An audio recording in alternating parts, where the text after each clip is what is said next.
자, 이제 257페이지에 오면 삼각자산거래가 있어요. 어제 공부 안 했죠?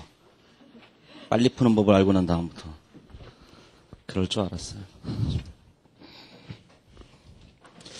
자, 이제 기계장치 거래가 있어요. 기계장치 거래가 있는데, 시험에서 이제 건물 아니면 기계장치를 주로 내는데, 건물이나 기계장치나 별 차이는 없는 거니까, 257페이지에 오면 거기 예가 있어요. 거기 예를 들어, 첫 번째 얘기 되죠.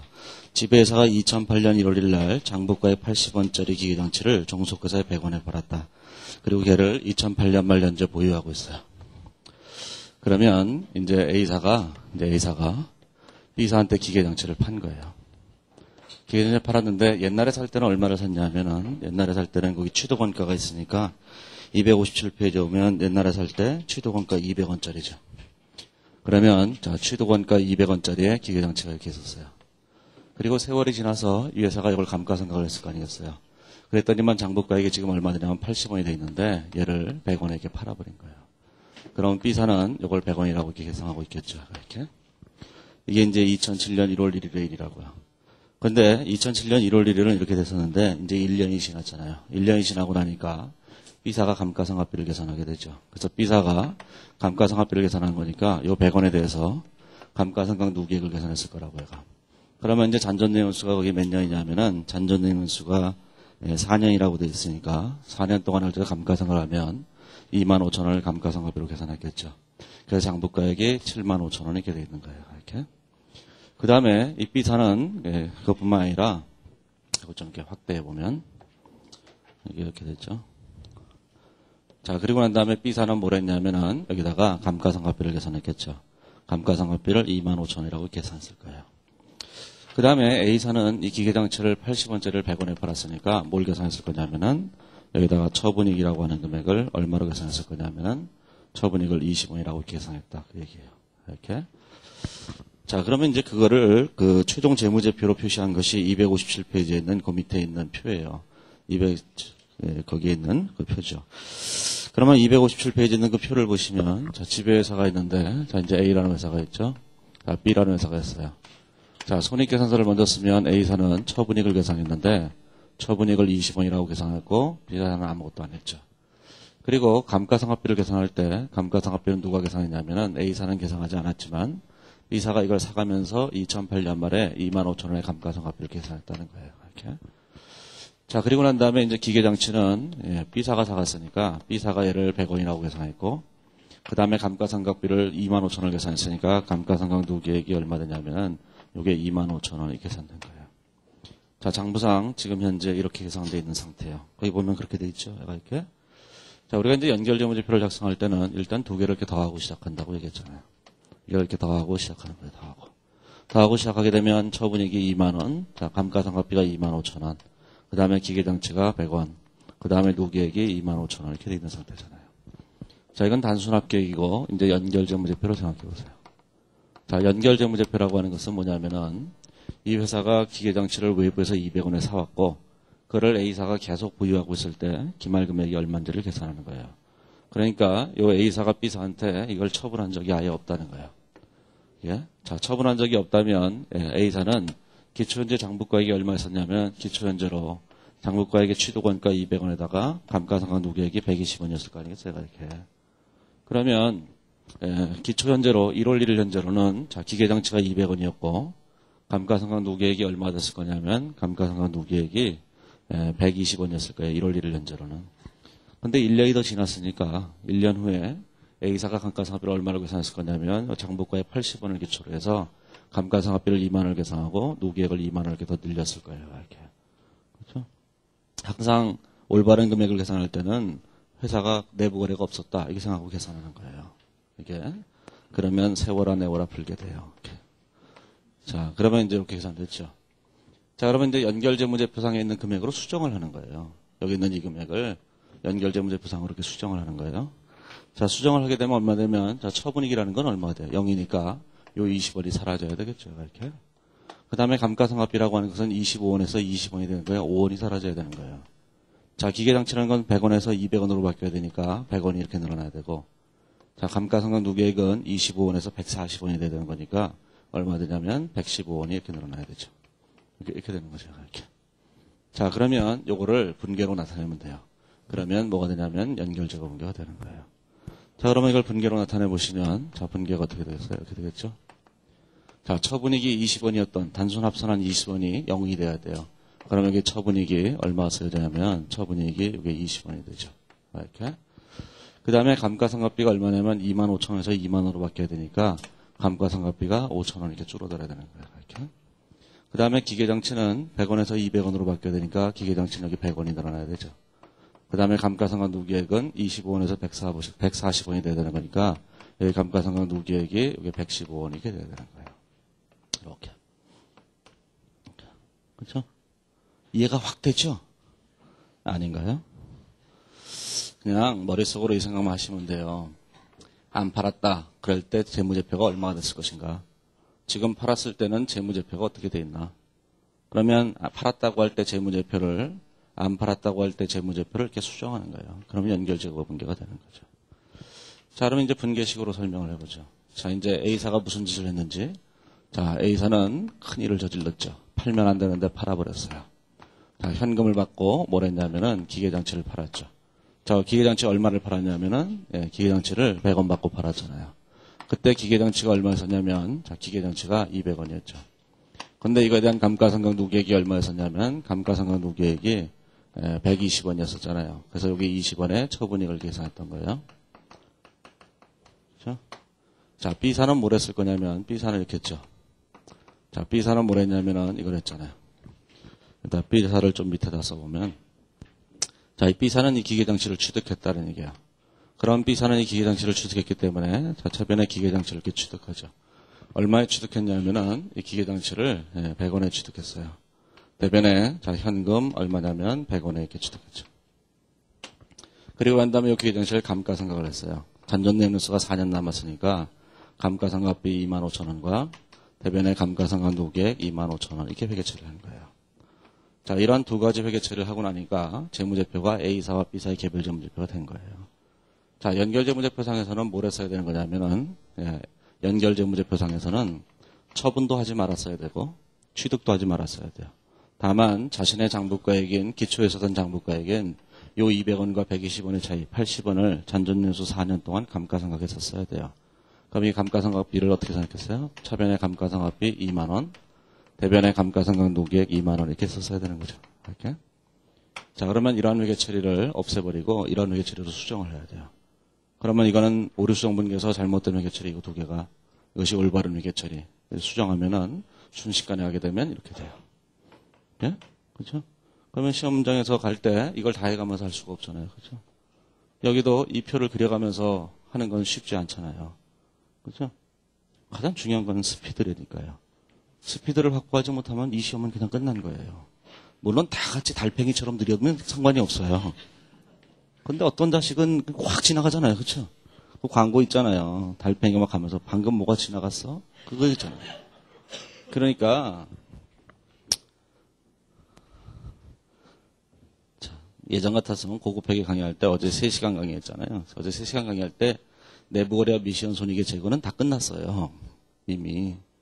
근데 어제는 2개밖에 안 했잖아요. 재고선하고 토지밖에. 그건 제 탓이 아니에요. 여기 계신 사람들이 잘 이해를 못해서 그런 거지. 미안해요. 너무 무시해갖고. 그런데 여기 계신 분들도 저처럼 오랫동안 재무 얘기만 하면 저처럼 잘할 수 있어요. 근데 하는 게 너무 많아갖고 이 세상이 나를 괴롭히잖아요. 그렇죠? 그래서 저 괴롭히는 거 제일 쓸데없는 것도 있잖아요. 무슨 재무관리도 괴롭히고, 무슨 회계감사 생전 본 적도 없는데 무슨 장부 내놓으라 그러고, 감사책에 보면 순서도를 막 그려놓는데, 무슨 출고지서가 5개가 필요하다나 4개가 필요하다는데, 생전 본 적도 없는 걸 가지고, 문제를 사실 그따위로 내면 안 되거든요. 회계감사는 철저하게 회계감사 기준, 그 다음에 회계감사 이론, 요거만 시험에 내야 돼요. 실무에서 장부를 들춰본 적도 없는 사람들한테 실무에서 재고 실사를 하는데, 이 실사에 있는데 진짜를 이걸 어떻게 확인할 거냐. 이런 걸 내는 게 어디 있어요? 그래서 제가. 그렇죠? 다 미친놈들이니까 그렇죠. 그래서 옛날에 저희가 시험 볼 때는 회계감사 과목이 시험 볼 때 2차 시험에서 회계감사를 볼 때는 이론적인 것만 냈어요. 그냥. 회계감사 이론하고 그다음에 감사 준칙 이런 거 있죠. 그거 외워서 하는 것만 시험에 냈다고요. 실무는 한 문제도 안 나왔어요. 그때가 좋았죠. 그리고 나중에 이제 3차 시험을 봤는데 2년 후에 3차 시험을 볼 때는 이제 실무를 2년 동안 수습을 했으니까 2년 동안 수습하고 난 다음에 3차 시험 볼 때 그게 이제 실무적인 걸 출제했다고요. 근데 제가 실무적인 걸 딱 보려고 그랬더니만 실제로 실무 수습을 했는지를 확인해 보겠다는 거예요. 그리고 시험을 없애버렸어요. 3차 시험에 있는 게 회계감사 연습이라는 과목이었는데 연습이라는 과목을 없애버리면서 실제 실무 수습을 했는지를 확인해 보겠다는. 그때는 실무 수습 안 하는 사람이 되게 많았거든요. 그러니까 회계법인에다 이름만 이렇게 딱 걸어놓으면 수습이 그냥 돼요. 2년 동안.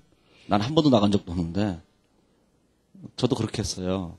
그 2년 동안 대학원 다녔거든요. 한 번도 나간 적이 없는데 이상하게 대학원을 졸업하니까 3차 시험 딱 보니까 자격증이 딱 나서 등록이 된 거예요. 예. 그러던 시절이 있었어요. 예. 꼭 좋은 시절은 아니에요. 시험을 3차 시험까지 봐야 되니까. 그 3차 시험을 보는 사람들 중에서 아직도 3차 시험을 못 봐서 아직도 보는 사람들도 있어요. 거기 시험 공고라는 거 보면 거기 나오죠. 88년 이전 합격자는 회계, 재무관리와 세법만 보면 돼. 이렇게 나오죠. 그게 그들이에요. 그게 88년. 그 사람들은 언제까지 보는 거냐면 죽을 때까지 보는 거예요. 3차 시험만. 그 두 과목만. 근데 실무에 있는 사람들도 되게 못 붙어요. 회계사들도 못 붙어요. 실무에 회계법인 다니는 회계사들도 있는데 저랑 같이 붙었던 사람이 있어요. 87년에 같이 합격한 사람도 그 사람도 언제 합격했냐면 90년대 말에 합격했어요. 3차 시험을. 되게 웃겨요. 자기 직급은 한 슈퍼바이저 정도 되는데 슈퍼바이저로만 한 부장 정도 되나? 차장 정도 되나? 그 직급도 이상해. 뭐 우리나라 말로 그냥 대리 이렇게 하면 되는데 뭐 잘났다고 그냥 영어로 그냥 스텝 B, 스텝 A 뭐 이상한 소리 해가면서 그 다음에 뭐 시니어 그 다음에 기억이 안 나네. 그 다음에 슈퍼바이저인가? 슈퍼바이저 그 다음에 무슨 뭐 매니저 뭐 이런 식으로 뭐 이렇게 되거든요. 이게. 근데 그 사람 직급은 뭐 슈퍼바이저인가 매니저인가 이래요. 회계사가 된 지 한 10년이 넘었으니까. 근데 자기는 회계사가 아니에요. 왜냐면 3차 시험을 통과를 못했기 때문에 계속 수습인 거예요. 이게. 근데 자기 밑에 있는 사람들은 순 다 회계사 천지예요. 그러니까 회계법인에서 미안하잖아요. 일은 매니저급의 일을 하는데 예? 자격증 하나가 없다는 이유만으로 그래서 월급은 남들만큼 그냥 줬대는데 그거 한 90년대 말에 합격했어요. 근데 이 사람들이 왜 합격을 못하냐면은 실무하는 거랑 시험은 다르거든요. 특히 이 사람들이 약한 게 뭐냐면 재무관리. 세법은 그래도 실무에서 하는데 재무관리는 할 일이 없으니까 맨날 그냥 회계법인 다니다가 시험 한 달 남겨놓고 저 시험 좀 보고 올게요. 한 달 동안 휴가만 주세요. 그러면 한 달 동안 휴가 가서 열심히 공부하고 하는데 늘 떨어지죠. 그러면 시험 보고 난 다음에 가서 이제 또 구사리 먹는 거죠. 넌 맨날 왜 그렇게 그러고 사냐고. 자, 그건 뭐 그렇다 치고. 그래서 저처럼 그 회계 재무회계만 하면은 잘할 수 있어요. 근데 재무회계만 하는 게 아니니까 그러다 보니까 우연히 못하게 된 거죠. 자, 그래서 이제 이렇게 돼 있어요. 이게 뭐 논리를 이해하시겠죠, 이게? 자, 그러면 이제 저분계를 하실 수 있어야 되는 거예요. 자, 이렇게 하셔도 좋고, 자, 저렇게 하셔도 좋아요. 그렇죠? 시간은 무진장 걸릴 거예요. 이게. 그러면 이제 다른 대여섯 문제를 못 풀게 되죠. 그러면 이제 시험을 2년에 걸쳐서 봐야 되는 거예요. 2년 점수를 합산해주면 참 좋겠는데 합산도 안 해주고 곧 좀 한두 시간 좀 흐르고 나면 저희가 공부 안 하게 될 거예요. 또 제가 얘기했잖아요. 그냥 후다닥 푸는 방법을 얘기해 줄 거라고. 원래 안 하려고 그랬는데 저의 H는 휴머니즘이기 때문에 안 할 수가 없어요. 그걸 안 한다는 얘기, 그 얘기를 안 한다는 얘기는 무슨 얘기냐면은 그냥 분계해서 알아서 하든지 말든지 하라 이런 뜻밖에 안 되는 거거든요. 이게. 그래서 연결은 그렇게 푸는 게 아니다. 그 얘기예요. 자, 그건 뭐 그렇다 치고. 자, 그러면 이제 이렇게 하게 되면 연결제곱계가 진짜 되는 것인가? 하면 그런 건 아니죠. 이 회사가 또 지분법을 했잖아요. 지가 뭘 한다고 맨날 지분법을 하잖아요. 그래서 옛날에 원가법 하던 시절에서는 지분법으로 한 게 아무것도 없었기 때문에 그냥 2분기만 하면 딱 끝나는 거였어요. 근데 이제 10년 전에 지분법을 처음 도입하면서부터 인간들이 꼭 지분법 주식에다 뭔가를 해놔요. 자, 그러면 지분법 주식에다 이제 뭔가를 해놓는데, 자, 뭘 하는 것이냐라는 거죠. 그러면, 자, 이 회사가 지분법 주식에다 뭘 계상했겠죠. 그 그 다음에 지분법이익도 계산했을 거 아니겠어요? 제가 이렇게 미실현됐다고 계산했을 거예요. 자, 그럼 뭘 했을 거냐면은 이렇게 했을 거예요. 자, 이제 무슨 얘기를 생각하셔야 되냐면은 자, 이렇게 돼 있죠. A사가 됐든 B사가 됐든 그건 뭐 중요하지 않아요. 중요하지 않은데 자, 지금 이제 뭘 했냐면은 A사는 처분이익을 인식했잖아요. 그럼 처분이익을 이렇게 인식했죠. 처분이익을 이렇게 20원을 이렇게 인식했잖아요. 그리고 B사는 감가상각비로 25,000원을 인식했죠. 감가상각비로 25,000원을 이렇게 인식을 했다. 그 얘기예요. 이렇게. 자, 그런데 A사가 B사한테 안 팔았다면 A사가 B사한테 판 적이 없다. 이렇게 얘기한다면 처분이익은 계상될 리가 없는 것이고 대신 감가상각비는 얼마를 계상해서 써야 되냐면은 2만 원을 계상해서 써야 된다. 그런 뜻이에요. 이렇게. 자, 그러면 처분하지 않았을 경우와 처분한 경우를 비교해 보면 자, 처분한 경우에는 뭐가 되겠어요? 처분한 경우에는 당기손익에 미치는 양이 마이너스 5원이잖아요. 그렇죠? 이렇게. 근데 처분을 안 했더라면 당기손익에 미치는 양이 얼마가 되냐면 마이너스 20원이 됐었어야 되는 거죠. 이렇게. 그렇죠? 그러면 당기손익이 마이너스 20원이 돼야 되는데 우리가 마이너스 5원밖에 안 된 이유는 회사가 처분했기 때문인 거예요. 따라서 요 20원과 요 5원의 차이가 미실현이익이 되는 거예요. 요게 이제 미실현이익이 되는 거예요. 미실현이익. 이렇게 되는 거죠. 이렇게. 자, 이걸 다시 생각해 보시면 이제 이렇게 생각하실 수 있어요. 자, 이제 이렇게 생각해 보죠. 자, A사, B사의 개별 재무제표상에 있는 금액이 처분이익과 감가상각비가 있는 거예요. 자, 얘가 보고된 당기순이익이 있는 거예요. 이렇게 마이너스 5원이니까 이렇게. 자, 그러면 이제 뭘 해야 되냐면 회사는 처분한 적이 없으니까 여기서부터는 뭐라는 거예요? 오류성표를 작성하는 거예요. 이렇게. 오류성표를 작성한다는 얘기가 뭐냐면 독립이익을 계산하는 것이다. 그 얘기예요. 독립이익을 계산한다고 할 때 보고된 당기순이익이 있으면 여기는 처분이익은 처분한 적이 없잖아요. 그러면 처분이익을 취소를 해야 되죠. 그래서 여기다가 처분이익을 이렇게 취소를 하게 돼요. 처분이익 여기에 20원을 이렇게 취소를 하게 돼요. 그럼 여기 마이너스가 되죠. 이렇게. 마이너스, 요 20원이 마이너스 20원이 된다. 그 얘기예요. 자, 그리고 난 다음에, 자, 감가상각비가 있는데, 자, 회사는 25,000원의 감가상각비를 계산하면 안 되는 거예요. 그래서 25,000원의 감가상각비를 취소하는 거죠. 이렇게. 그러니까 개별 재무제표 한 요 두 개의 회계 처리는 다 취소하는 거예요. 이렇게. 자, 그리고 난 다음에 안 팔았다고 할 때 감가상각비를 내가 계산해 보는 거예요. 그럼 안 팔았다고 할 때 감가상각비는 내가 실제로 계산했을 금액이니까 2만 원의 감가상각비를 계산했어야 되잖아요. 자, 그러면 뭐가 된 거냐면은 우리는 A사가 B사한테 팔았던 요 처분이익이라고 하는 요 20원이라고 하는 금액은 미실현된 거예요. 안 팔았다고 보는 거니까 이익이 아니죠. 그래서 미실현된 거예요. 그러면 이 미실현된 것은 어떻게 실현되냐면은 A사와 B사가 개별 재무제표에서 감가상각비를 계산하면서 실제 감가상각비는 2만 원인데 걔보다 5,000원을 더 계산하잖아요. 그걸 더 계산함으로써 실현되는 거예요.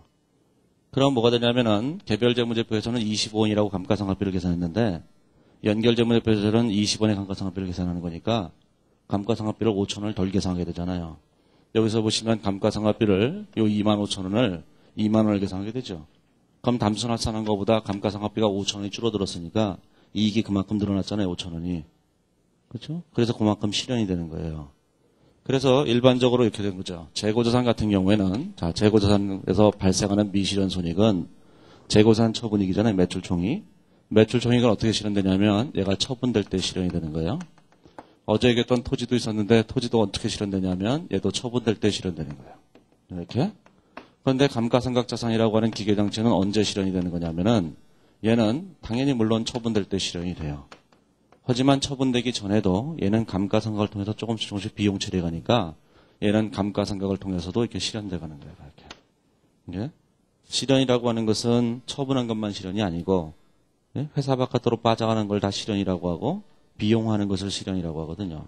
그래서 일부 금액이 비용화됐기 때문에 그만큼이 실현되는 거예요. 그러니까 기계장치는 감가상각을 통해서 실현되는 게 있고 나중에 처분을 통해서 실현되는 게 있어요. 처분을 통해서 실현된다면 뭐 미실현된 금액이 한꺼번에 다 실현되겠지만 감가상각을 통해서 실현된다면 내용료 수익을 줘서 조금씩 실현돼 갈 거 아니겠어요. 그게 어떻게 실현돼 가느냐. 처분했다고 할 때 감가상각비와 처분하지 않았다고 할 때 감가상각비 이 차이로 실현돼 가는 거예요. 처분했다고 할 때 감가상각비와 안 팔았다고 할 때 감가상각비 이걸 꼭 기억을 하셔야 돼요. 실현은 감가상각비의 차이로 실현돼 간다. 그렇죠. 자, 그러면 이제 여기서 미실현이익이 얼마가 됐냐면은 미실현이익이라는 게 요게 20원의 미실현이익인데 그 중에서 요걸 보면은 이익이 5원 이렇게 늘어나잖아요.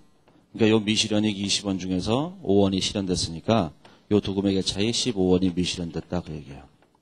그러면 이 15원이 미실현됐으니까 지분법익을 반영할 때 보고된 단기순위 곱하기 지분율 80% 마이너스 상가액 계산하면서 마이너스 15,000원의 미실현익을 계산한 거예요. 15원에. 그러면 지분법 주식이나 지분법익에다 뭘 했겠어요? 이렇게 했겠죠. 마이너스 15,000원, 마이너스 15,000원 이렇게 했겠죠. 이렇게. 그렇죠? 자, 그런데 이 금액은 다 사라져야 되는 거잖아요. 그러니까 회사에서 뭘 분개를 한 거냐면은 2분개만 한 것이 아니라 2분개만 하면 끝나는 것이 아니라 재고별 재무제표에서 어떤 분개를 했어요? A사가 2분개도 했잖아요. 차변의 지분법이익 15,000원, 대변의 지분법 적용 투자수익 15,000원 이 분개를 했는데 이 분개도 없어야 되는 거죠. 그렇죠? 개별 재무제표에서 지분법을 평가를 안 했더라면 2분개만 하면 되는데 요 분개까지 했기 때문에 요 분개도 취소를 해야 되는 거예요. 그러면 요 분개까지 취소하게 되면 이 분개가 이렇게 취소가 되죠. 차변의 투자주식 15,000원, 대변의 지분법이익 15,000원 해갖고 취소가 되게 되는 거예요. 자, 그런데 이 분개는 어디서 했느냐 하면 이 분개는 이미 준비 단계에서 했다 그 얘기예요. 준비 단계에서 이 분개를 이미 다 했다 그 얘기예요. 그래서 준비 단계에서 얘를 다 분개를 했으니까 우리는 여기서 해야 될 분개는 요 분개밖에 없는 거죠. 그렇죠? 자, 그러면 이제 여기서 뭘 했냐면은 자, 이제 A사가 B사한테 팔았잖아요. 자, A사가 B사한테 판 하향 판매가 있죠. 자, 2008년도에 내부 거래가 있었다면, 자, 그때 뭐가 될 거냐면, 이렇게 되겠죠. 차변과 대변에, 저기 보시면 이제 기계장치가 얼마 됐어요? 100원이 돼 있고, 그 다음에 처분익이라는 금액이 얼마 됐을 거냐면, 처분익이 20원이 됐고, 그 다음에 여기다가 감가상각비가 5원이 됐고, 자, 대변의 감가상각 누계액이 얼마가 돼 있냐면은, 자, 115원이 이렇게 돼 있는 거예요. 이렇게. 자, 그래서 이제 저렇게 연결제거 분개를 했다는 걸 기억하시면 돼요. 그래서 259페이지에 있는 가로 2번에 보면 연결제거 분개를 보시면 뒤로 넘어가면 260페이지에 분개를 해놨는데 260페이지에 있는 제일 밑에 그림 4-28에서는 개별 재무제표상에 해야 될 회계 처리가 뭔지를 한 거죠. 그 중에서 첫 번째 분개는 A사가 한 거고 두 번째, 세 번째 분개는 B사가 한 거고 그 다음에 제일 마지막에 지분법이익 15,000원, 지분법 주식 15,000원 분개는 A사가 한 거예요. 그렇죠? 거기 개별 재무제표 분개가 요걸 표시한 거잖아요, 이거를. 그렇죠? 자, 그 다음에 연결 실체에서는 뭘 했어야 되냐면은 차변의 감가상각비, 대변의 상각 누계 그 분개만 했었으면 됐다 그 얘기예요. 그래서 개별 재무에서 한 분개를 취소하고 연결 실체 분개를 합산하게 되면 뭐가 되냐면 연결 제거 분개가 되는데 그 분개가 두 개가 나왔죠. 그 분개 두 개가 요걸 계산한 거죠. 요거 한 거죠. 요거하고 요거 한 거죠. 근데 얘는 준비 단계에서 했으니까 얘는 별도니까 얘만 분개하면 되겠다. 그런 얘기가 된 거예요. 자, 이제 그러면 가로 3번에 보면 상향 판매라면 어떻게 쓸 것인가 생각을 해보세요. 자, 상향 판매와 하향 판매 차이는 얘가 이렇게 바뀌었을 뿐이죠. 얘가 100원이고 얘가 25원 이렇게 됐을 뿐이죠. 그 다음에 얘가 얼마 됐겠어요? 얘가 이렇게 됐겠죠. 20원, 25원 이렇게 됐을 뿐이잖아요. 얘가 이렇게 됐을 뿐이죠. 반대로 팔았으니까. 그 다음에 지분법이익을 계산할 때는 취소할 때는 얼마를 했겠어요? 15원에다가 지분율 80%를 곱해서 했을 거 아니겠어요? 그래서 여기다 계산한 금액이 12,000원이었겠죠. 이렇게 12,000원이었을 거예요. 자, 그러면 그렇다고 해서 여기 있는 이 분개가 달라지는 건 아니잖아요. 이 분개는 똑같은 건데 다만 이 분개가 B사가 되는 거고 자, 이 분개가 A사가 되는 것일 뿐이잖아요. 그렇죠? 그 다음에 이 분개는 A사가 한 거죠. 다만 15원을 한 게 아니라 얼마를 했어요? 12원을 했죠. 이렇게. 그렇죠? 올바른 분개를 하려면 올바른 분개는 어차피 이렇게 하는 거예요. 상향과 하향이 달라진 점은 거의 없다는 생각을 하시고 자, 그러면 우리가 이 분개를 거꾸로 분개를 하고 그 다음에 나머지 분개를 하면 되잖아요. 어차피 노란색 분개를 제외한 분개를 수정하면은 요 두 개를 얘로 수정하게 되면 이 분개가 된 거잖아요. 좀 아까 했듯이. 그렇죠? 그러면 이제 요 분개만 취소하면 되죠. 그 분개를 취소하게 되면 12,000원이 됐을 텐데 이 금액이 얼마든지 간에 관계없이 어차피 준비 단계에서 다 하잖아요. 그럼 우리가 해야 될 분개는 요 분개밖에 없는 거예요. 그래서 항상 어제도 얘기했지만 상향 판매냐 하향 판매냐 회계 처리의 차이는 없다. 그걸 이제 기억을 하셔야 돼요. 자, 그러면 상향 판매인 경우에도, 자, B사가 A사한테 판 상향 판매의 경우에도 똑같이 계산을 하게 되는 거예요. 기계장치 100원, 그 다음에 대변의 감가상각비 5,000원, 그 다음에 여기다가 처분익 20원, 자, 누계액 115원 이렇게 되는 거예요. 이렇게 되는 거예요. 이렇게. 그렇죠?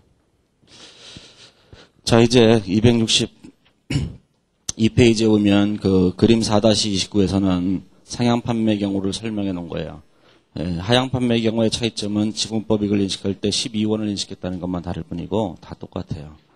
그래서 263페이지에 오면 하향 판매와 상향 판매를 비교한 게 그림 4-30에 있는데 거기 내부 거래와 미시현 손익의 내부 미시현 손익의 제거하고 단기 지분법익의 취소를 보시면 내부 미시현 손익의 제거는 똑같은데 단기 지분법익의 취소할 때 금액만 틀려지죠.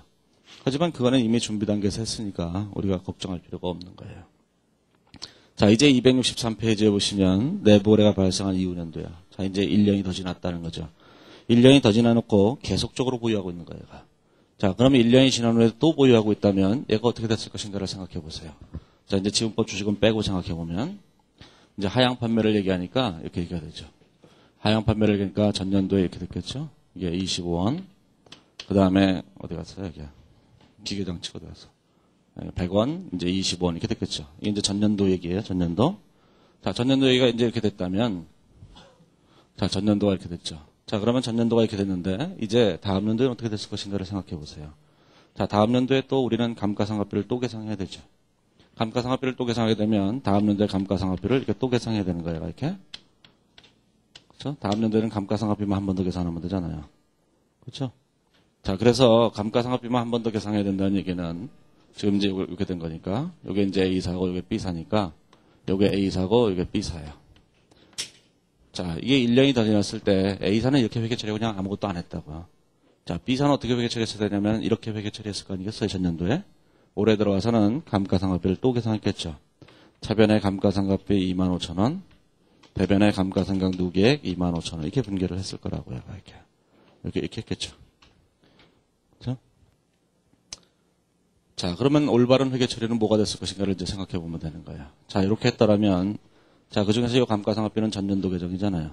전년도 계정이라면 얘가 이익이익이었겠죠. 이렇게 장부가 마감돼서 얘도 전년도 계정이니까 장부가 마감돼서 이익이익이 됐었겠죠. 1년이 지나고 나면. 자, 그러면 여기서 뭐가 됐을 거냐면은 이렇게 됐겠죠. 여기 있는 처분이익이라고 하는 금액은 다음 연도가 될 때는 얘가 이익이익이 돼서 나타날 거예요. 얘가 20원이. 이렇게. 그렇죠? 그 다음에 여기 있는 전년도에 요 25원이라는 금액은 여기서 이익이익이 돼서 나타났죠. 25원이 이익이익이 돼서 나타났을 거 아니겠어요. 감가상각비니까 차변이니까 이익이익이 줄겠죠. 그래서 여기는 감가상각비는 25원밖에 없는 거고, 자, 여기 있는 금액은 다 없는 거예요. 이렇게 되어 있는 거죠. 자, 이제 두 개의 재무제표를 단순하게 합산을 해보면, 이렇게 합산을 하죠. 합산을 이렇게 해보는 거예요. 이렇게. 자, 합산을 해보면 여기는 0이 되고, 자, 여기는 25,000원이 돼요. 여기는 얼마 되냐면 10만원이 되고, 요 금액은 5만원이 되죠. 요 금액은 얼마 됐어요? 마이너스 5,000원 이렇게 된 거죠. 두 개를 단순하게 합산해야 되니까. 이렇게 되어 있어요. 자, 그 얘기가 이제 264페이지에 보시면 264페이지에 오면 제일 밑에 보면 있는 거죠. 제일 밑에 아니라 제일 위에 보시면 감가상각비 25,000원, 기계장치 100원, 감가상각 누계액 50원, 이익잉여금 20원, 마이너스 20원 이렇게 되어 있잖아요. 그렇죠? 꽤 잘하죠. 이거 안 보고도 꽤 잘해요. 나름대로 이렇게 하고 싶죠. 곧 그렇게 돼요. 네, 그래서 이제 이렇게 됐는데 자, 이제 문제는 이제 이렇게 되는 거죠. 자, 이렇게 돼 있는 상태예요. 지금 1년이 지난 후에. 자, 그러면 연결재무제표는 어떻게 됐을 것인가 이런 생각을 해보는 거예요. 연결재무제표라는 거는 자, 안 팔았다면 이런 생각을 하는 거죠. 자, 안 팔았다면 자, 처분익은 계산됐을 리가 없죠. 당연히. 전년도에도 계산됐을 리가 없고 올해도 계산됐을 리가 없고 다만 감가상각비가 전년도에 20원, 올해 20원 이렇게 됐겠죠.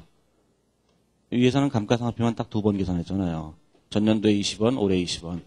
네? 우리가 개별재무제표에서 안 팔았다고 할 때 어떤 분계를 했을 것인가? 그거는 전년도에 감가상각비 20원, 대변의 누계액 20원 이렇게 분계를 했을 테고 그 다음에 올해도 차변의 감가상각비 20원, 대변의 누계액 20원 이렇게 분계했을 거 아니겠어요? 한 번 더 했을 테니까 이게 20원. 근데 얘는 전년도 계정이니까 어디로 갔겠어요? 이익잉여금으로 갔겠죠. 이렇게 올해 와서 보면. 자, 그러면 연결재무제표상에는 어떻게 됐을 거냐? 감가상각비가 2만 원이죠. 이렇게. 기계장치는 판 적이 없으니까 처음부터 200원이었겠죠. 그런데 처분하는 시점에 감가상각 누계액이 120원이었는데 전년도에 20원의 감가상각비를 계산했고 올해도 감가상각비를 20원을 한 번 더 계산했잖아요. 그래서 누계액이 이번에는 160원이 된 거예요. 이렇게. 그 다음에 이 경우는 얼마가 됐을 거냐면 전년도에 감가상각비 20원을 계산했으니까 얘가 마이너스 20원이 된 거죠. 이렇게. 이렇게. 자, 그렇게 한 것이 164페이지에 보시면 거기 박스 바로 위에 있는 그 금액이에요. 단순 합산한 금액은 요 금액이고 이걸 단순 합산한 거죠. 이렇게. 단순 합산한 금액은 25원, 100원, 50원, 마이너스 5원 이렇게 된 거고. 안 팔았다고 할 때 금액, 거기에 연결재무제표께 써 있는데 내부 거래가 없을 경우 이렇게 돼 있죠. 내부 거래가 없을 경우에는 요게 20원, 자 200원, 160원, 마이너스 20원 이렇게 돼 있잖아요. 그렇죠? 자 그러면 얘로 이렇게 수정을 하셔야 되는 거예요. 수정을. 자 수정을 하게 되면 여기 마이너스 5원이 돼요. 자 이게 플러스 100이 되죠. 자 50원이 160원으로 하려면 이게 얼마냐? 110원을 더해야 되죠. 그 다음에 5원이 마이너스 20원이 되려면 얼마 돼요? 더해야 되나 빼야 되나? 아무튼 간에 되죠. 15원. 마이너스로 되어 있으니까 참 난감하네. 이게 뭐야. 에이씨. 이렇게 되죠, 이게? 그렇죠? 아닌가? 아니, 더 해야 되는구나. 아무튼 간에 대충 그렇게 되잖아요. 그렇죠? 이렇게 됐어요. 자, 그러면 이제 저거를 이제 수정하는 분계를 하면 되잖아요. 자, 수정하는 분계를 하면 되는데 수정하는 분계를 어떻게 할 것인가? 자, 요거를 얘로 바꾸면 되죠. 자, 감가상각비를 바꿔보세요. 차변과 대변에 자 감가상각비가 얼마냐면은 감가상각비가 25,000원에서 2만원이 되니까 5,000원이 줄어들어야 돼요. 자 감가상각비 5,000원 이렇게 줄어들어야 되죠. 자 기계장치는 100원이 200원이 돼야 돼요. 그래서 기계장치는 여기 100원이 돼야 되죠. 이렇게 되는 거죠. 그 다음에 자 누계액이 있는데 자 누계액이 얼마예요? 50원에서 110원이 늘어나서 160원이 되잖아요. 그러니까 누계액이 여기 110원이 늘어나야 되죠. 110원이. 그 다음에 여기는 5원이 20원이 돼야 되는 거니까 이익잉여금이 15원이 이렇게 줄어들어야 되죠. 자 그러면 이게 연결재고 분계가 된다. 그 얘기예요. 그러면 이 연결재고 분계는 어떻게 한 거냐? 자, 이 분계와 이 분계를 회사 측에서 했는데 이 분계가 잘못된 분계니까 이 분계를 없애버리고 올바른 분계 이 분계를 한 거예요. 그러면 분계 오류성 기법에서 이 두 개의 분계를 역분계를 하고 거기다 이 분계를 더하면 조분계가 되는 거예요. 그렇죠? 분계? 이해가 되세요? 자, 그리고 이걸 열심히 공부해야 돼요. 이걸 그래야지 나중에 제 강의를 다 듣고 난 다음에 1년 지나고 2년 지나고 난 다음에 이상의 문제는 풀리는데 왜 하는지는 모르겠어요. 이런 소리 안 한다고요. 이게 나중에 시험에 합격해놓고 나중에 욕해였고 그 사람은 다 외우래 뭐든지.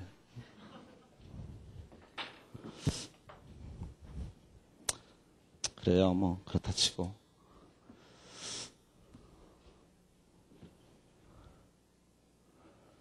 자, 그건 뭐 그렇다 치고. 자, 그러면 이제 저분계를 해야 되는데, 이것들이 또 해놓은 게 있잖아요. 이것들이 뭘 했어요? 지분법 했죠, 이게. 좀 뭐, 안 하면 좋은데, 가끔씩 회사에 가보면은, 회사에 가보면 이제, 회사 조그만 회사를 감사하러 가면은, 자기네가 막 뭘 계산해놔요. 이렇게. 그 얘기하거든요. 그래, 계산 좀 해놓지 말라고. 큰 회사들은 이제 인력이 많으니까 하는데, 조그만 회사는 경리부 담당 직원이 모든 걸 다 해요. 경리부 담당이 조그만 회사 있는데, 옛날에 조그만 회사 하나 갔는데, 거기 하나하고 자기 여직원하고 다 둘이 있어요.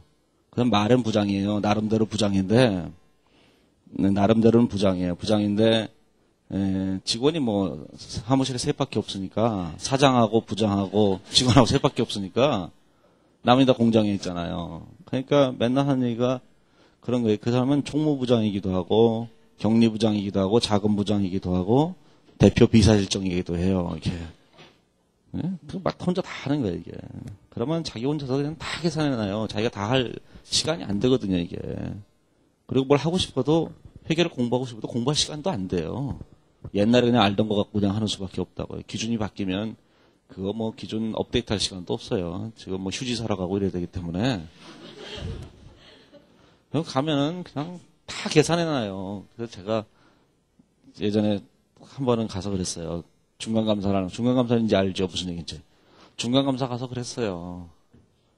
다음에 결산감사하러 올 때는요. 그냥 아무것도 하지 말고 그냥 두세요. 이러고 갖고 왔거든요. 그러고 난 다음에 나중에 갔는데 또 계산해 놓은 거예요. 그래서 아니 아저씨 자꾸 이렇게 계산하고 지금 마시라니까요. 그랬더니만 그래도 뭐 얘기를 해요. 아니 계산해 놓으면 제가 더 헷갈린다니까요. 제가 그냥 계산하면 빠른데. 그랬더니만 그래도 어떻게 감사받은 입장에서 어떻게 아무것도 계산 안 해놓을 수 있냐고. 그 나름대로 계산을 해놔야지. 참 난감하죠, 난감해. 그런데 이제 그 회사가 뭘 했어요? 지분법을 한답시고 또 이걸 계산한 거예요. 뭘 했냐면은 자 전년도에 이제 미실현된 얘기를 여기 했죠, 여기 했잖아요, 전년도에. 그렇죠? 그래서 요 분기에 대해서는 이제 아까 얘기했잖아요. 어떤 분기를 했다고 했냐면 전년도에 이 분기를 했다고 얘기했잖아요. 차변에, 대변에, 자, 지분법이 미실현됐다고 15,000원. 대변에 투자주식 15,000원 이렇게 분기를 했죠. 이렇게. 자, 이제 1년이 더 지나고 나니까 A사와 B사가 뭘 했겠어요? 2009년이 됐을 때. 자, 처분익은 계산하지 않았지만 감가상각비로 25,000원을 계산하고 있었을 거 아니겠어요, 여전히. 자, 이렇게 계산하고 있었는데, 실제로는 연결상에서는 뭐가 되냐면, 이 감가상각비는 감가상각비가 아니거든요. 그래서 이 25,000원의 감가상각비를 취소하는 거예요, 25,000원을. 자, 그리고 난 다음에 내가 내 입장에서 안 팔았다고 할 때 감가상각비를 다시 계산하는 거예요, 2만원이라고 해가, 이렇게. 그렇죠? 그러니까 여기는 25,000원의 감가상각비를 2만원으로 수정하는 거예요. 그러면 여기서 뭐가 됐냐면은 이익이 얼마가 나왔어요? 여기 보고된 당기수니까 이렇게 비교해 볼 때 이익이 5,000원의 이익이 늘어났죠, 이렇게. 자, 이것이 실현됐으니까 그거만큼을 다시 실현시키는 거예요. 그래서 여기다가 이제 그 5,000원이 실현됐으니까 어떻게 처리했냐면은 회사는 얘가 실현됐다고 차변에 투자주식 5,000원, 대변에 뭐가 된 거예요? 지분법이 5,000원 이렇게 분개를 해놓은 거예요. 이게 자, 얘는 2008년에 분개를 해놓은 거고 얘는 2009년에 분개를 해놓은 거죠. 자, 그래서 이제 여기서 보시면 뭐가 될 거냐면 이렇게 된 거예요. 자, 2008년도에 회사가 처분했다고 할 때 처분이익이라고 하는 것은 처분이익 20원은 미실현됐잖아요. 그렇죠? 그래서 회사가 계산한 20원이라는 처분이익을 전부 다 취소를 해야 되는 거예요, 일단. 그리고 이게 처분이익은 이제 실현돼서 이익으로 바뀌어야 되잖아요. 그럼 어떻게 이익으로 바뀌냐면은 회사가 계산한 이익은 25원인데 감가상각비는 그 감가상각비를 20원으로 수정함으로써 감가상각비가 5,000원씩 매년 줄잖아요. 그렇죠? 5,000원씩 매년 준다는 얘기는 그만큼 이익이 매년 5,000원씩 늘어난다는 거죠. 그래서 제가 5,000원씩 이게 늘어나면서 5,000원씩 이게 실현돼 가는 거예요, 얘가 이렇게 실현돼 가는 거예요. 예? 아시겠죠? 예? 속 터져. 그냥 보고 분개를 하면 되는데 왜 저 짓을 하고 있는지. 자, 이해하는 강의 참 힘들어요.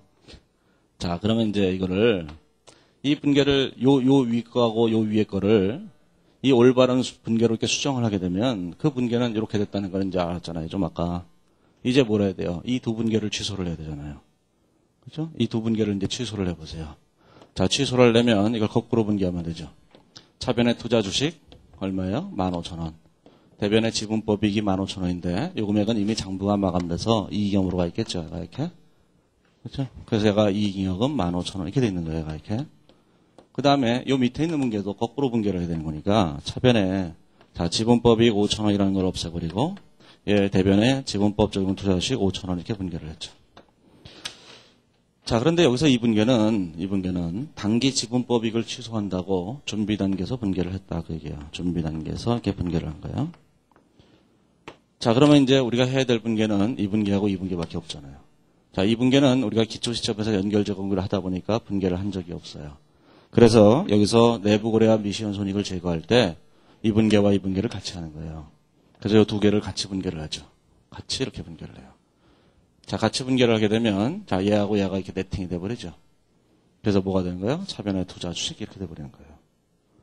자, 그래서 뭐가 됐냐면은 이렇게 분개가 됐죠. 2009년도에 연결 제거 분개는, 자, 저기 분개를 한 걸 보시면 되잖아요. 자, 기계장치라는 게 얼마냐면, 이게 100원이고, 자, 대변의 감가상각비라고 하는 금액이 5,000원이고, 그 다음에, 자, 투자 주식이라는 게 15,000원이죠. 투자 주식이라는 게 15,000원이죠. 그 다음에 이익잉여이라는 게 얼마가 된 거예요? 이익잉여이 아니라 감가상각 노기액이라는 게 얘가 이제 11만 원 이렇게 된 거죠. 그러면 이게 상향 판매라면 어떻게 됐어요? 자, 이게 설명하면 또 굉장히 복잡한 얘기가 되니까 어쨌든 그 논법에 따라서 얘기하면 이 투자 주식을 이쪽에는 투자 주식과 소수주 지분을 이렇게 나눈다. 그런 얘기 있잖아요. 12대 3으로 이렇게 나눈 거죠. 이렇게. 8대2의 비율로. 요거는 일부러 얘기를 안 하는 거예요. 왜냐하면은 이걸 나누는 걸 또 저것처럼 또 설명하면은 또 머리가 무진장 아파와요. 그래서 일부러 설명 안 하는 거예요. 이해하시겠죠? 자, 그러면 이제 이런 생각을 해보세요. 아니, 그러면 얘를 먼저 분개를 하지. 왜 불쌍한 얘하고 같이 분개하느라고? 그렇죠? 얘 2분개도 겨우 해냈잖아요.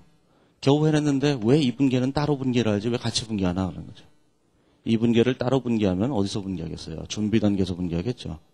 2분개를 준비 단계에서 분개하게 되면 투자주식의 장부가액이 취득 시점으로 되돌아가잖아요. 그러니까 원가법화 연결이 되는 거예요. 그러니까 2분개를 준비 단계에서 분개하면 원가법화 연결.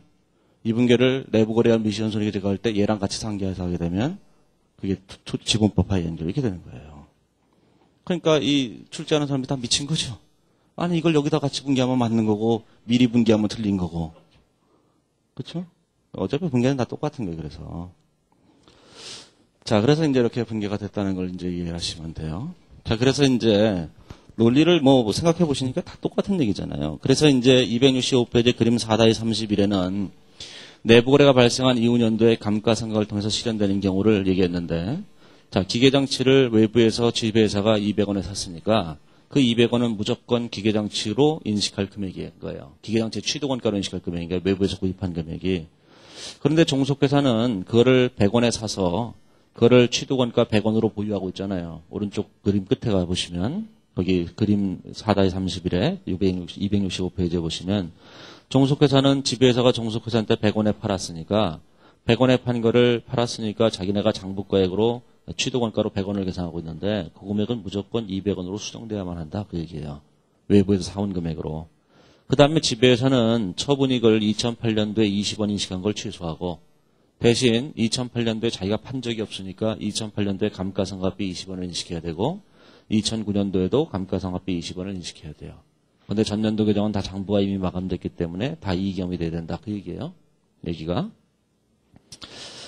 자, 그래서 이제 그 그림은 이제 그 지분법 주식에 대한 그 지분법 평가를 하기 전 얘기를 한 거고. 그래서 이제 가로 2번에 있는 연결제거분계 265페이지 연결제거분계는 개별 재무제표에서 지분법까지 다 했으니까 266페이지면 그것까지 같이 수정하게 되면 답이 나오게 되는 거죠. 그래서 거기는 266페이지 그림 4-32에서는 기계장치 내부 미실현익의 감가상각을 통한 실현에서 개별 재무제표와 연결실체 재무제표를 이렇게 비교해 놓은 거예요. 개별 재무제표 한 분계를 A사와 B사 걸 다 해놓으면 분계가 굉장히 많아지거든요. 그래서 혼란스러울 것 같아서 원래는 이제 개별 재무제표 한 분계를 이걸 다 써놔야 되잖아요. 얘도 써놓고 얘도 써놓고 얘도 써놓으면 굉장히 헷갈릴 것 같아서 이미 얘하고 얘를 얘로 수정하는 분계는 이미 다 했다고 치고 그 분계를 오른쪽에 연결실체 분계다 이렇게 해놓은 거예요. 그냥 이게 그렇죠? 그리고 난 다음에 이제 개별 재무제표에서는 요거만 했다 이렇게 보고 얘기한 거예요. 원래는 어떻게 돼요? 얘를 다 해놓고 그 다음에 얘 이렇게 분계를 해서 써야 되죠. 그렇죠? 그러면 이제 이 분계가 너무 길어지잖아요. 그래서 그렇게 표시해 놓은 거예요. 표시는 그렇게 해 놓은 거예요. 그래서 이제 내부거래 미시원 손익에 실현하고 그 다음에 지분법익의 취소라는 분계를 하게 되는 거죠. 지분법익의 취소는 항상 준비 단계에서 한 거다 그 얘기죠. 그 다음에 이것이 상향 판매로 가게 되면 270페이지에 보시다시피 270페이지에 오면 그림 4-34를 보시면 하향 판매와 상향 판매가 있는데 달라지는 것은 지분법 주식이 나타났을 때 그거를 8대2의 비율로 나눈 것만 달라지는 거예요. 그렇죠? 요거만 달라진 거다라는 얘기예요.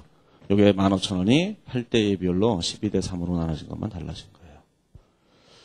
자, 그런데 이제 그 다음 얘기를 해보면 271페이지에 오면 가로 2번에 오면 얘를 팔아버렸어요. 자, 근데 팔아버린 경우예요. 자, 그런데 언제 팔았냐면은 기말에 팔았다라는 거죠. 그 271페이지 가로 2번에 오면 회계년도 말에 처분한 경우죠. 자, 회계년도 초에 팔 수도 있어요. 회계년도 중에 팔 수도 있죠. 그러면 우리는 너무 혼란스럽잖아요. 우리는 연말에 꼭 팔아야 돼요. 회계년도 중에 팔아도 돼요. 그런 것도 언제든지 보자마자 분개할 수 있어요. 전부 다. 이게. 자, 그러면 회계년도 말에 팔았어요. 자, 회계년도 말에 팔았으면 도대체 어떻게 했을 것인가를 생각해 보세요. 자, 2009년도 말에 팔았다면, 자, 분계를 먼저 설명해 보면, A사가 전년도에 이런 회계처리를 했겠죠. 2008년에. 그렇죠?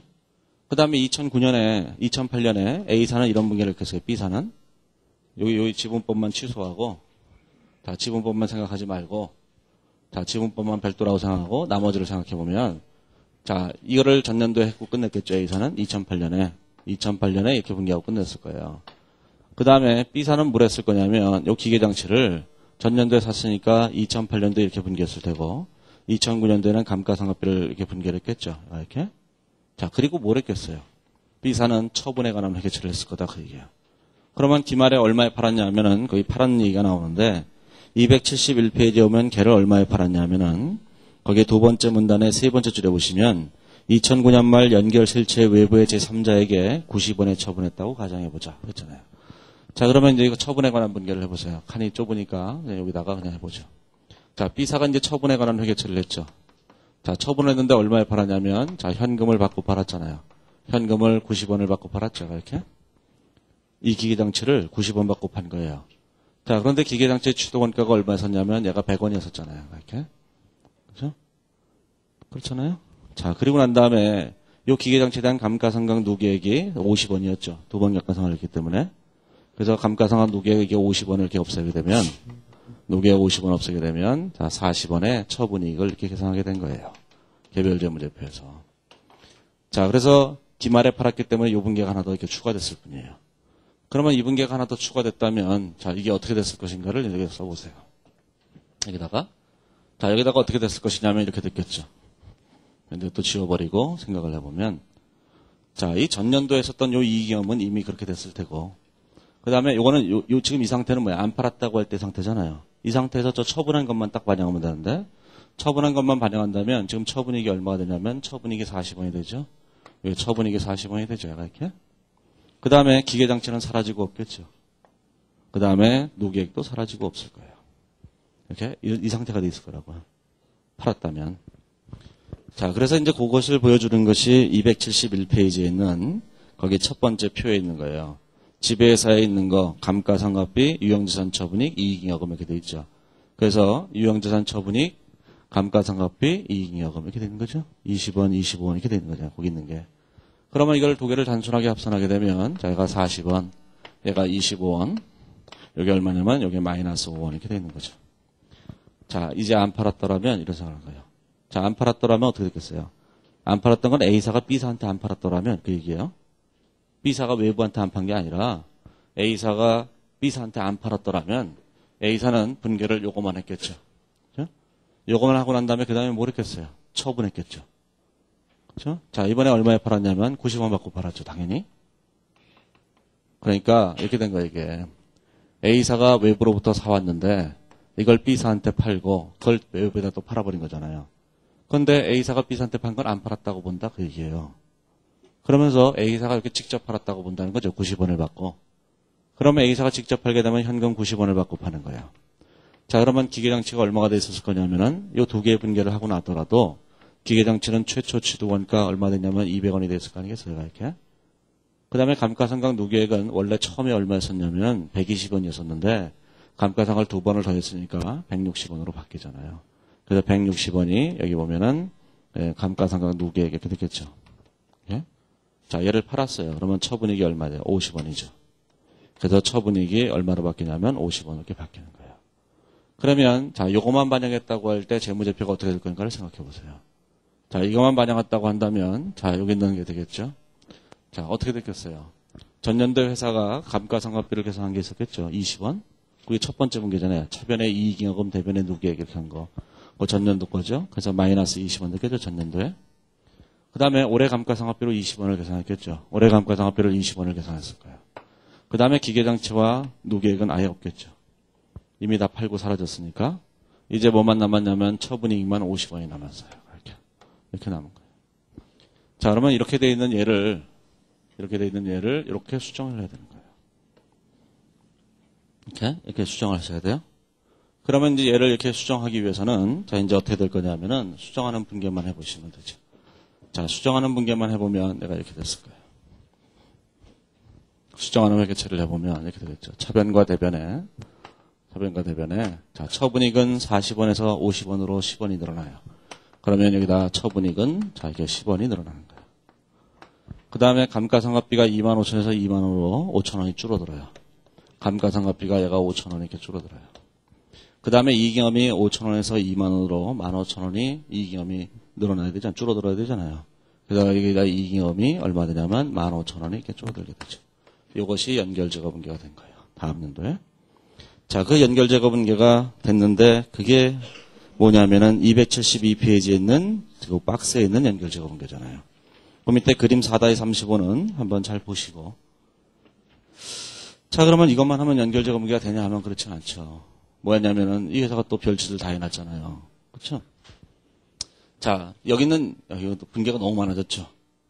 이제 미쳐버리는 거예요. 이제 이런 식으로 해갖고 할 수 있겠어요? 거의 미쳐버리는 거예요. 그래서 관심법이 필요한 거예요. 궁예대왕께서 쓰셨다고 하는 전설의 비법 필요한 거예요. 자, 그러니까 그 방법을 제대로 이해하지 못하는 사람들은 암기법이라고 얘기하는 거죠. 자, 그런데 이제 그러면 이거는 이제 요거를 요렇게 바꾸는 거는 요게 된 거잖아요. 그렇죠? 그렇잖아요. 그건 했다고 치고. 순식간에 돌려보세요. 거꾸로 돌린 다음에 여기를 다 네팅해보세요. 그럼 제가 돼요. 예?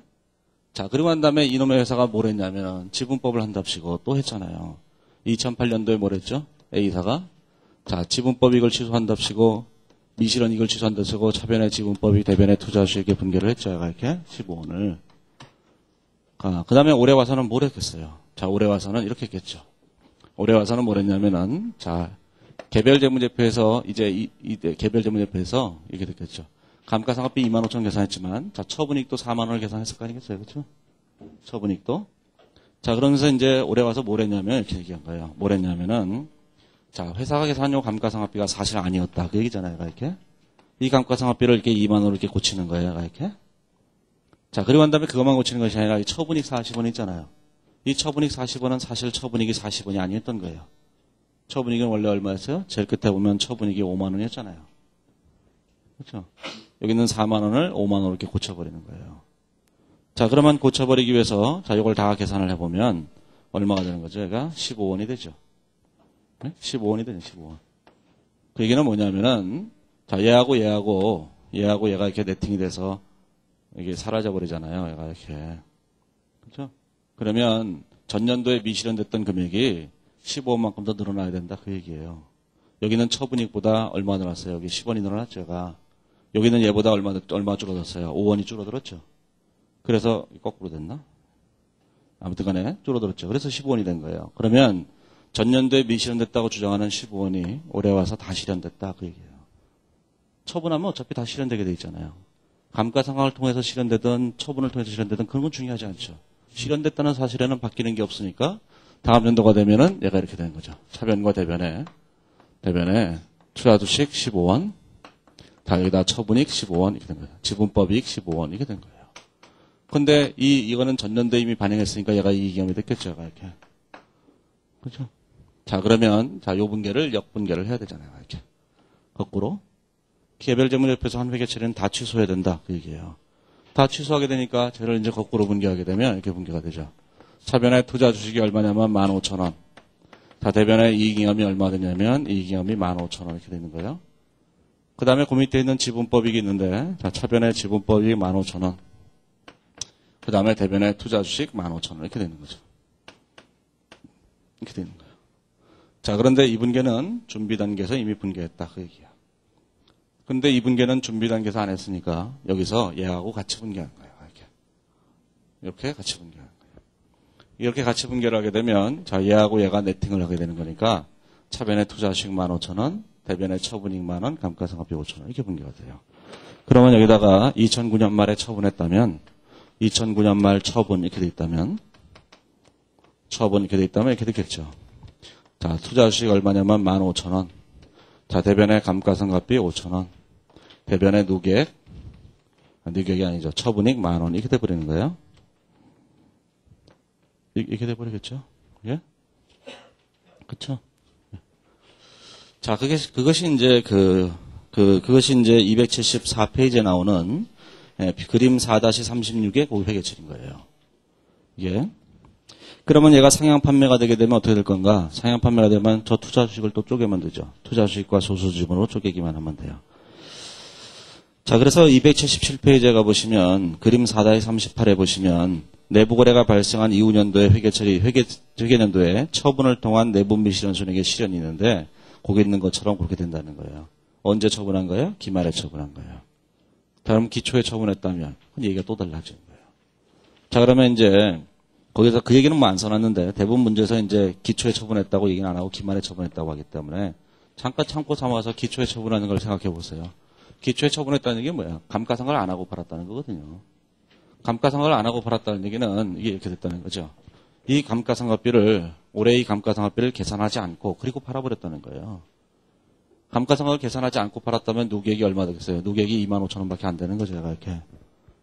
그렇죠? 그러면 처분익이 얼마 됐어요? 처분익이 15,000원밖에 안 되잖아요. 이렇게. 그렇죠? 이 감가상각을 안 하고 팔았다. 그게 기초에. 그러면 이쪽도 회계 처리할 때 모르겠어요. 올해 감가상각비를 계산하지 않고 판 거예요. 계산하지 않고 팔았더라면 자, 누계액이 얼마 됐어요? 140원이 됐겠죠. 그러면 처분익이 얼마가 된 거예요? 3만 원이 되겠죠. 이렇게. 그렇죠?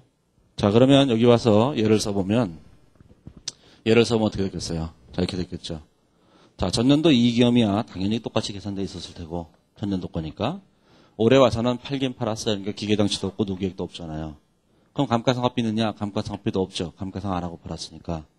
대신 처분익이 얼마였냐면 처분익이 회사가 계산할 때 15,000원이라고 계산했죠. 자, 그러면 이쪽에 와서는 뭘 했을 거냐면은 처분익이 얼마가 돼야 돼요? 3만 원이 돼야 되죠. 감가상각비는 없어야 되고 기계장치 누계액도 없고 그 다음에 이익이험은 얼마가 됐었어야 돼요? 저기 보면은 2만 원이 됐었어야 되죠. 이렇게. 그렇죠? 여기 감가상각비 전년도 거 요거. 그렇죠? 자, 그러면 자, 여기 있는 요 금액을 얼마로 바꿔야 돼요? 이게 30원으로 바꾸려면 플러스 15,000원 이렇게 늘려야 되죠. 이렇게.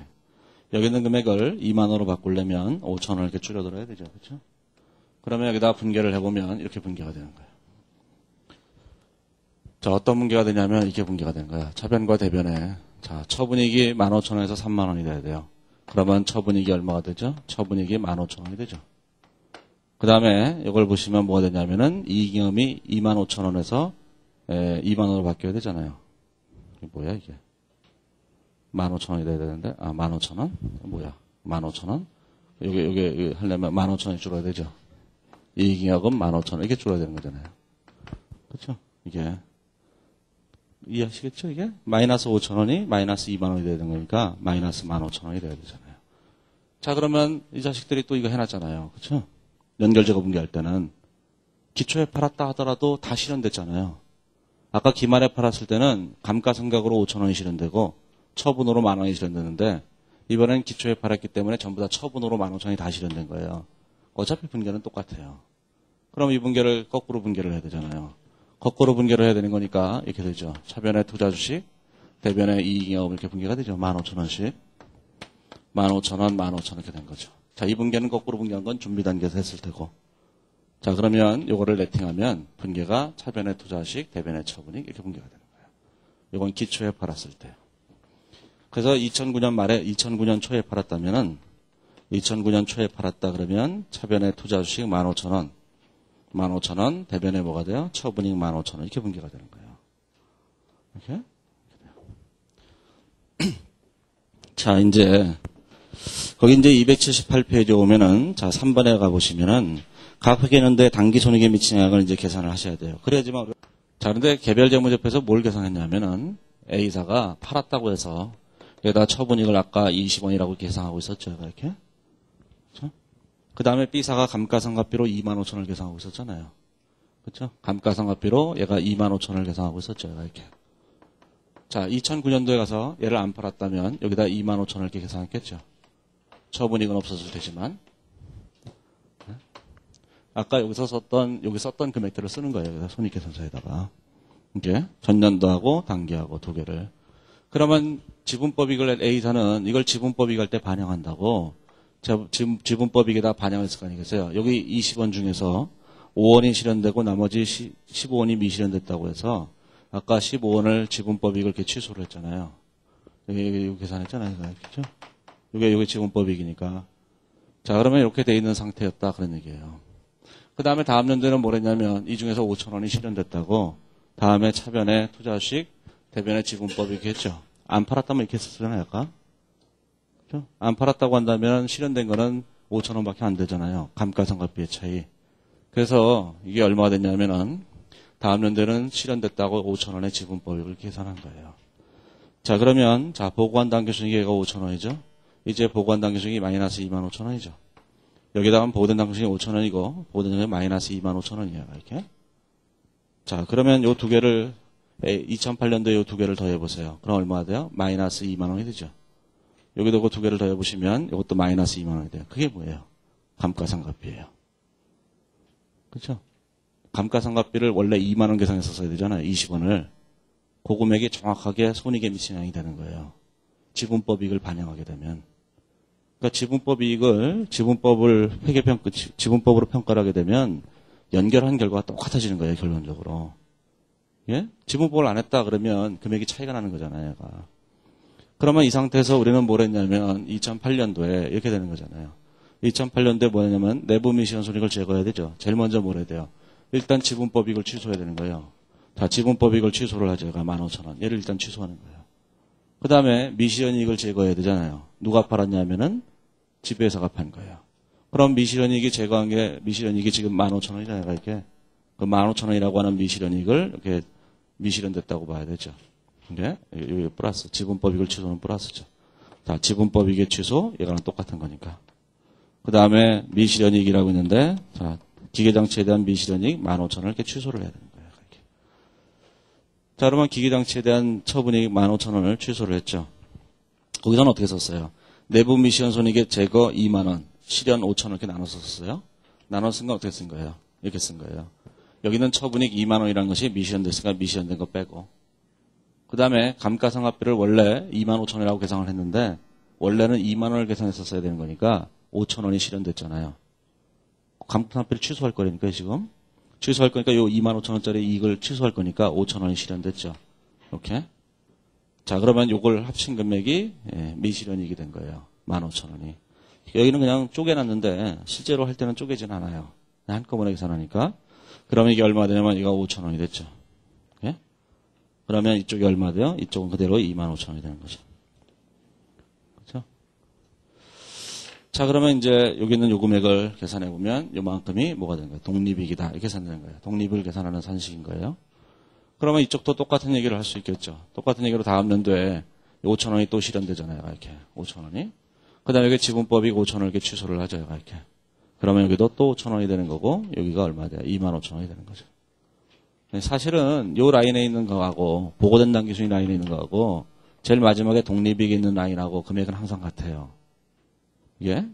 왜 같아요? 지분법이 갈 때 반영했기 때문에 항상 같은 거예요. 예? 하지만 같냐 다르냐는 별로 중요하지 않죠. 어차피 얘를 가지고 이렇게 수정할 거니까. 밑에서 수정하면 돼요. 그러면 이제 그것이 독립이익을 계산하는 표가 된 거예요. 그 다음에 이제 280페이지에 보시면 이제 상향 판매가 있는데 상향 판매는 여기는 요거를 이쪽으로 옮겨 놓은 거예요. 이쪽으로. 이렇게. 상향 판매는 여기 있는 걸 이렇게 이쪽으로 옮겨 놓은 거죠. 종속회사 쪽으로. 그게 상향 판매고. 그 다음에 280페이지에 있는 제일 마지막에 있는 거는 뭘 얘기한 거냐면 얘를 처분했다면 그럼 마지막 해에 처분하잖아요. 처분하게 되면 여기 2010년을 한 번 더 그리는 거죠. 이렇게. 2010년을 한 번 더 그려서 여기 A사, B사 이렇게 돼 있잖아요. 그럼 얘가 실현됐을 때 어떻게 됐겠어요? 이렇게 됐겠죠. 어떻게 됐냐면은 자 보고된 단기 순이익이 있을 거 아니겠어요. 거기 보고된 단기 순이익이 얼마냐면 10,000원과 15,000원 이렇게 돼 있어요. 10,000원과 15,000원 이렇게 됐죠. 네? 그거는 회사가 이때 B사가 뭘 했냐면 이때 처분이익을 10,000원 인식했고 이게 처분이익이에요. 처분이익을 인식했고 감가상각비 25,000원 이렇게 인식했죠. 그 다음에 여기다 지분법이익이라고 하는 금액을 10,000원이 실현됐다고 10,000원을 썼을 거거든요. 그래서 금액이 이렇게 계산된 거예요. 요 위에 거야 뭐 필요 없어요. 어차피 밑에 거 붙었을 거니까. 그러면 여기에서 이 미실현이익이 15,000원의 미실현이익 중에서 여기 15,000원의 미실현이익 중에서 이게 5,000원이 실현됐잖아요. 여기는 나머지 10,000원이 다 실현되는 거예요. 이렇게. 그런데 회사가 계산한 지분법이익은 10,000원은 어차피 취소를 해야 되죠. 그래서 여기도 10,000원이 됐죠. 어차피. 그 다음에 여기 있는 요 금액은 얼마 될 거냐면 그대로 15,000원 이렇게 되는 거죠. 이렇게 계산된 거예요. 그러면 이게 상향이다. 그러면 이게 이쪽으로 옮겨지죠. 이 미실현이익만 이쪽으로 옮겨지는 거예요. 이 상향이 되는 거죠. 아휴, 힘들다. 그쵸? 그러면 이제 얘기인 즉슨 다 좋은데, 그럼 뭐 이거 언제 하라는 거예요? 이게 가장 중요한 문제인 거예요. 예, 제가 여기서 강의를 끝내고 돌아가면 다들 그런 얘기 할 거예요. 야, 안 할지도 모르고. 야, 그럼 왜 연결을 하는지 이제 알겠다. 이제 집에 돌아가서 이제 열심히 공부를 해야 돼요. 왜 이렇게 되는지 책을 다 읽어가면서 막 해야 돼요. 그러고 나서 이제 한 달 하고 또 한 두 달 하고 이러면은 이제 연결이 뭔지 다 몸에 체득이 돼요. 그래서 연결을 완벽하게 이해하게 돼요. 야, 내부 거래와 미시연손이 그거 뭐 있어 도대체? 없죠, 아무것도. 안 팔았다고 할 때로 다 바꾸기만 하면 되는 거잖아요. 그렇죠? 그리고 자신감에 넘쳐 시험장에 가요. 시험장에서 딱 가서 시험지를 딱 펼쳐두는 순간 다음 문제로 넘어가게 돼요. 왜 그러냐면은 어떻게 할 줄 모르니까. 연결 제거 분결을 하는 건 이렇게 논리적으로 이렇게 차근차근 하는 건 알았는데 지금 제가 이게 강의했다고 해서 아는 건 아니죠. 그렇죠? 지금 당장 분개가 잘 안 돼요. 분개가 잘 안 되기 때문에 이걸 아주 열심히 할 거거든요. 어떻게 해서든지 이 분개들을, 여기 있는 이 분개들을 만들어내기 위해서 열심히 할 거 아니겠어요. 자, 그래서 이제 평상시에 공부하면서, 야, 진짜 별결이 별거 아니네. 이제 다 이해가 됐어.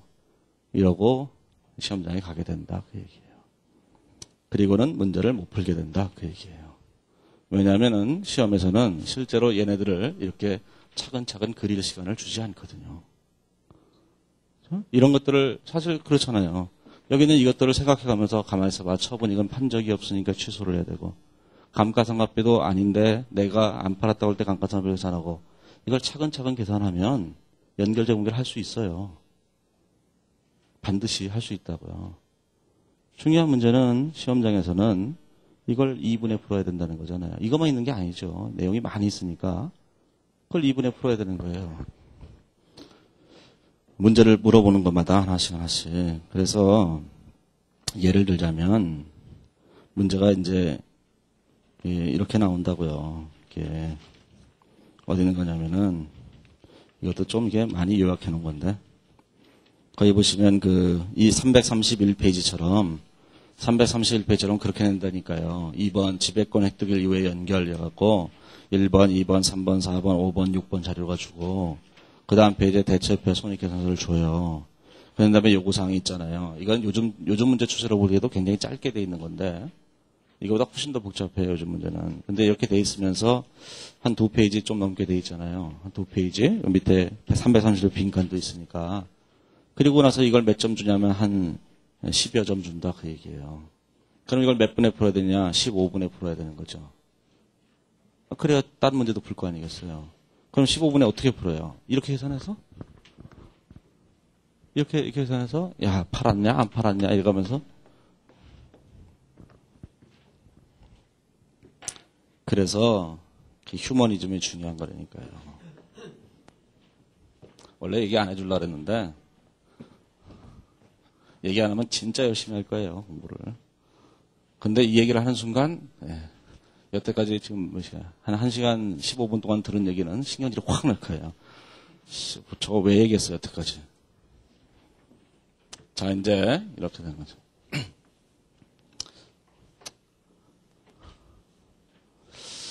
이런 거예요. 제가 옛날부터 무슨 얘기를 하냐면은, 옛날에 2차 문제집에 이런 얘기 써놨었어요. 영어로 번역을 못해서 그냥 영어로 썼어요. 치느라고 힘들었어요. 어떤 영어로 된 책이 있어요. 영어로 된 책이 있는데 뭐였더라? 책 제목이 뭐 있는데 있어요. 무슨 책 제목이 있는데 회계학 관련된 책이에요. 회계학 관련된 책인데 이상하게 저자 이름만 생각이 나네. 저자 이름이 여자라서 생각이 났나? 로런 켈리 뉴턴이라고 로렌 아니 뭐 돼요. 켈리 뉴턴이라고 이런 사람이 쓴 거예요. 남자였다면 기억이 안 났을 텐데 이 사람이 쓴 책에 보면은 제일 앞에 서문에 자기가 이제 서문을 쓰고 그 다음에 이제 거기다가 이제 제일 앞에 제가 후기 쓰듯이 한마디 써놓은 거 있어요. 한마디 써놓은 거 있는데 뭐라고 줄을 쭉 써놨는데 너무 감동적이어서 거기 와그너라고 하는 사람의 어떤 책에 있나 봐요. 그래서 출처를 이렇게 밝혔어요. 와그너라는 사람이 쓴 어떤 책에 있는 얘기라고 밝혔어요. 이거를 읽으면서 너무 감동이 돼갖고 제가 2차 문제집 제일 앞에 머리말도 안 쓰고 한 5년 전, 6년 전쯤에 머리말도 안 쓰고 그냥 탁 제일 앞에다가 이걸 썼어요.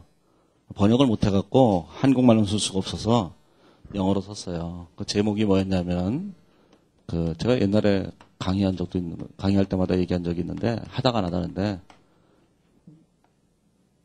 이게 된가? 이 제목이 이렇던가 그래요. 원숭이와 물고기 이런 얘기였어요. 이런 제목이. 그래서 이 책이 유일하게 그때 그 책을 내면은 이제 국가고시 월간에게 책 소개가 들어가잖아요. 근데 월간에게에서 연락이 온 거예요. 서문이 없다고. 원래 없어요. 그랬더니 그러면 뭐라고 쓰냐고. 그래서 이거 쓰세요 그냥 그랬거든요. 그랬더니 이건 쓸 수가 없다는 거예요. 자기네는. 그래서 그럼 쓰지 마세요. 그랬더니 그러면 신간 소개를 할 수가 없대요. 하지 마세요. 그러면. 그래서 신간 소개 안 했죠. 신간 소개를 하면 뭐예요? 자, 그런데 여기에 아주 감동스러운 얘기가 있어요. 이게 무슨 얘기냐면은 이런 얘기예요. 제가 옛날 강의를 들으셨던 분들은 제가 얘기한 거 들으신 분들도 있을 거예요. 그분들은 또 들으면 또 감동이 막 밀려올 거예요. 거기야 뭐 감동이 밀려올지 안 밀려올지 모르죠. 엄청난 비가 내렸어요. 엄청난 비가 내렸는데 급류가 막 휩쓸려 가는 거예요. 거기서 원숭이 한 마리가 이렇게 이제 막 휩쓸려오고 있었어요. 휩쓸려오고 있었는데 원숭이가 이제 죽을 것 같잖아요. 그래서 이 냇가 근처에 있는 이 나무를 붙잡고 겨우 살아났어요. 예? 그래서 나무 위로 올라가고 겨우 살았어요. 나무 위에서 저 밑을 내려다 보니까 여기 물고기 한 마리가 급류에 휩쓸려 가고 있는 거예요. 여기 얘기에 따르면 그러면서 이 원숭이가 여기에 나와요. 휴머니즘을 느꼈다고. 이게 나와요. 근데 저는 그거를 읽으면서 갑자기 이해가 안 됐어요. 원숭이에게 무슨 휴머니즘이 있나? 예? 에이피즘이 있으면 모를까? 예? 휴머니즘이 있을 리가 없죠, 이게. 또 에이프가 무슨 뜻인지 모르시는 분들은 또 에이피즘이 뭐야 도대체? 예. 원숭이에요, 원숭이. 에이프가. 이게 원숭이에요. 사전 찾아보세요. 의구심을 갖지 말고. 이게 원숭이란 뜻이에요, 에이프가. 근데 이제 원숭이즘을 느낀 거죠. 예. 그래서 내려다보니까 저 물고기가 진짜로 불쌍한 거예요. 내려다보니까 얼마나 불쌍하겠어요. 그래서 원숭이를 그 물에서 탁 건져준 거예요. 그리고 마지막으로 한마디가 탁 써 있어요. 과연 이 물고기는 원숭이에게 고마워할 것인가. 이게 마지막으로 한마디 딱 써 있는 거예요. 제가 딱 보기에 여기 있는 사람들이 물에 확 휩쓸려가는 물고기 같은 거예요. 그래서 여태까지 그냥 계속 설명을 다 했잖아요. 그래서 휴머니즘을 느껴서 이제 빨리 푸는 법에 대해서 얘기를 한다 그 얘기예요. 그럼 여기 있는 사람들은 고마워할 것인가? 그 이제 마지막 문장으로 끝난 거고 제가 마지막으로 한마디 덧붙이면 절대로 고마워할 리가 없다 그 얘기예요. 뭐라고 얘기할 거냐면은 나중에 다 딴소리 할 거라는 거죠. 굉장히 많이 삐진 것 같죠?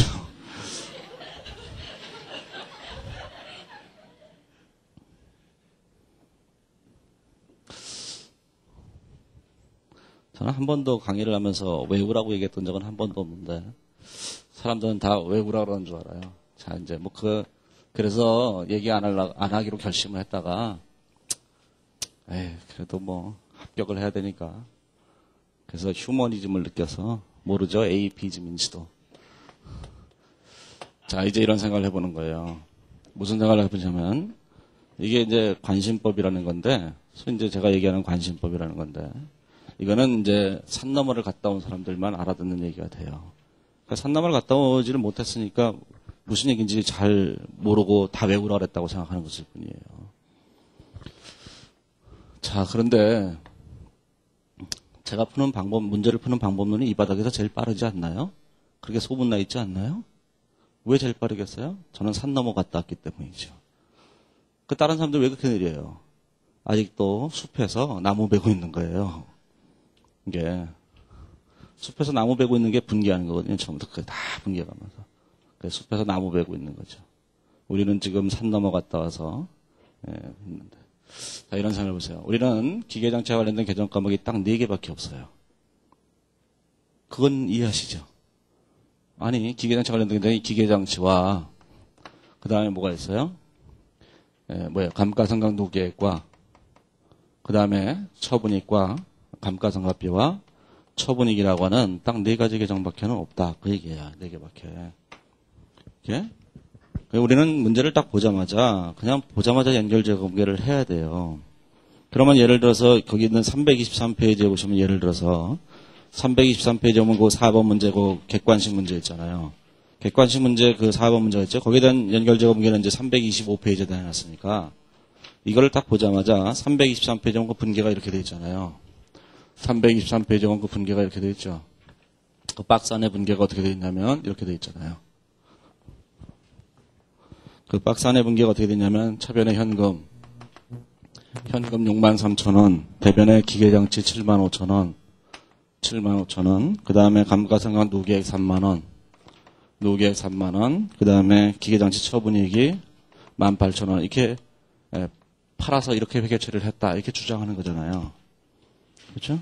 자, 이걸 연결제거 분계를 하면, 연결제거 분계를 해야 되잖아요. 연결제거 분계를 하면, 거기에 2006년 1월 1일 날 내용연수가 5년인데 2008년 1월 1일 날 팔았죠. 그러면 2년이 지난 후에 팔았잖아요. 이 처분한 날 현재로 잔존연수가 3년 남았죠. 이렇게. 그죠? 3년 남았어요. 그러면 자, 이렇게 분기하면 돼요. 이렇게 분기하면 되죠. 기계장치 12,000원. 그 다음에 처분익 18,000원. 그 다음에 감가상각비 6,000원. 대변의 노계액이 얼마가 되는 거냐면은 이게 24,000원. 이렇게 분기하면 돼요. 이게 연결제거 분기예요. 예? 그러면 딱 보자마자 분계를 했다는 얘기가 되죠. 그럼 왜 보자마자 분계를 할 수 있어요? 관심법을 알고 있기 때문이죠. 그러면 이게 다음 연도에 분계되면 어떻게 돼요? 다음 연도에 분계가 되면 얘가 이렇게 분계가 돼요. 얘를 다음 연도에 분계한다. 연결제거 분계를. 그럼 분계가 이렇게 돼요. 기계장치 12,000원. 대변에 자, 투자주식이 얼마 되냐면 12,000원. 예, 감가상각비가 얼마냐면 6,000원. 감가상각 노계액이 18,000원. 이렇게 분계가 돼요. 근데 상향 판매니까 투자주식, 소수주식은 이렇게 나누는 거예요. 예, 이렇게. 답이 나오죠. 그렇죠? 저는 왜 이걸 할 수 있겠어요? 산 넘어갔다 와서 그러니까요. 이렇게 분계하실 수 있어야 돼요. 그래야 시험장에서 문제를 풀 수 있는 거예요. 이게. 자, 이제 왜 이렇게 분계를 할 수 있는 것인가? 그러면 이제 어떤 문제를 갖다 놔도 다 똑같이 분계할 수 있어요. 그래서 이렇게 돼 있죠. 자, 그러면 이제 왜 이런 분계가 되는 것인가? 이런 생각을 해보시면 돼요. 자, 이제 이렇게 되죠. 자, 이런 생각을 해보세요. 처분을 했죠. 처분을 했다 그 얘기예요. 자, 처분을 했는데 아까 했던 요 예를 들어서 설명을 해보세요. 이게. 처분을 했어요. 자, 처분을 했는데 기계장치는 처분하니까 얼마 됐냐면 100원이 됐죠. 자, 노계획이 감가상각비를 계산하다 보니까 25,000원씩 계산이 됐잖아요. 처분을 해서. 그래서 얘가 아까 처분익이 20원이었죠. 이렇게. 그렇죠? 나중에는 이 금액들을 계산하지 않아도 돼요. 그냥 그 과정을 보여주기 위해서 그렇게 된 거예요. 그러면 이 처분한 금액을 처분하지 않은 금액으로 아는 상태로 바꾸기만 하면 되는 거잖아요. 처분하지 않았다면 취득원가는 200원이었고 원래 감가상각 노계획이 120원이었는데 감가상각비를 20원 더 계산했기 때문에 이렇게 된 거잖아요. 처분익은 없고.